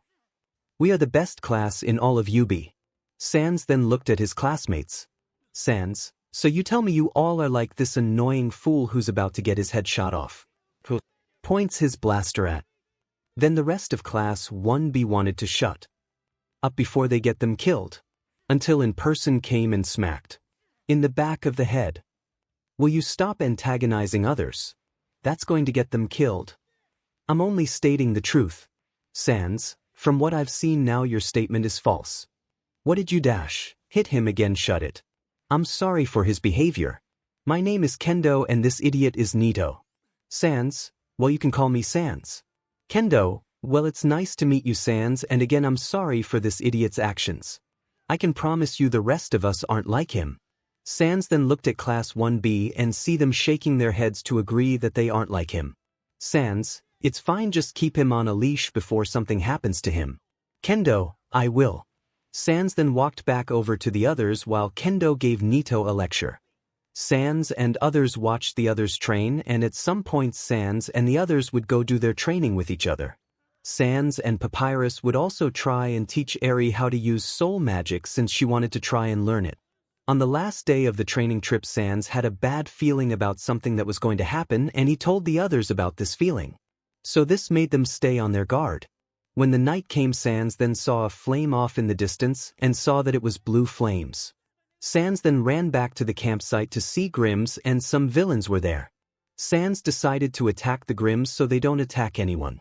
𝐶𝐮𝐸𝐸 then shot blaster shots at each of the Grimms to grab their attention. Which it did, and then they all targeted him. 𝐶𝐮𝐸𝐸 then hopped on his blaster and started to shoot at the Grimms. 𝐶𝐮𝐸𝐸 was able to defend the ones he saw there, then heard some Grimms roar from the hill by. Then was told 𝐬𝐮𝐽𝐽 was over there. 𝐶𝐮𝐸𝐸𝐸 then flew over to the hill 𝐬𝐽𝐽 was. When 𝐀𝐮𝐦𝐦𝐚 got there he saw 2 𝗏𝗏𝐻𝐵s and a muscular-looking man. 𝐀𝐮𝐦𝐦 then shot the 2 𝗏𝗏𝐻𝐵s. The man then noticed this and dodged out of the way but noticed it wasn't aimed at him but at the 2 𝗏𝗏𝐻𝐵s with him. They would have gotten in my way anyways. 𝐀𝐮𝐦𝐦, you okay kid? 𝐀𝐮𝐭𝐡𝐨𝐫, he's the man. 𝐀𝐮𝐦𝐦, 𝐀𝐮𝐭𝐡𝐨𝐫, he's the one who killed my parents. 𝐀𝐮𝐦𝐦 then turned to look at the man. Oh, you're those 2 brat. Well, they had it coming when they destroyed my eye. 𝐀𝐮𝐦𝐦, well then muscular, you're about to lose more than an eye. Muscular, so you've heard of me. 𝐀𝐮𝐦𝐦, only recently from my uncle telling me. But that doesn't matter now, you are about to be in the ground. 𝐀𝐮𝐦𝐦 then summoned a few blasters and shot muscular point blank into the mountainside. 𝐀𝐮𝐦𝐦, I know you are still alive, get up. Muscular then dig a way out and then started at 𝐀𝐮𝐦𝐦. Muscular, you're stronger than you look, which caught me off guard.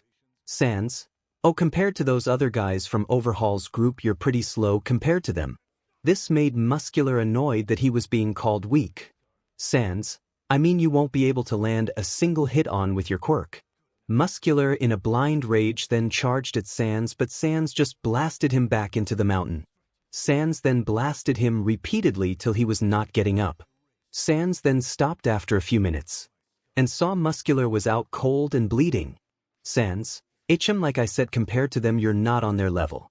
𝐶𝐮 then took 𝐀𝐮𝐽 and went back to the campsite and went to find the other students. On the way, he would kill and defeat some 𝗏𝗏𝐻𝐵s through the forest. Till 𝐶𝐮𝐦𝐦's attention was met with a man with a mask and was in front of his sister and young. 𝐒𝐮𝐻𝐵, give them back.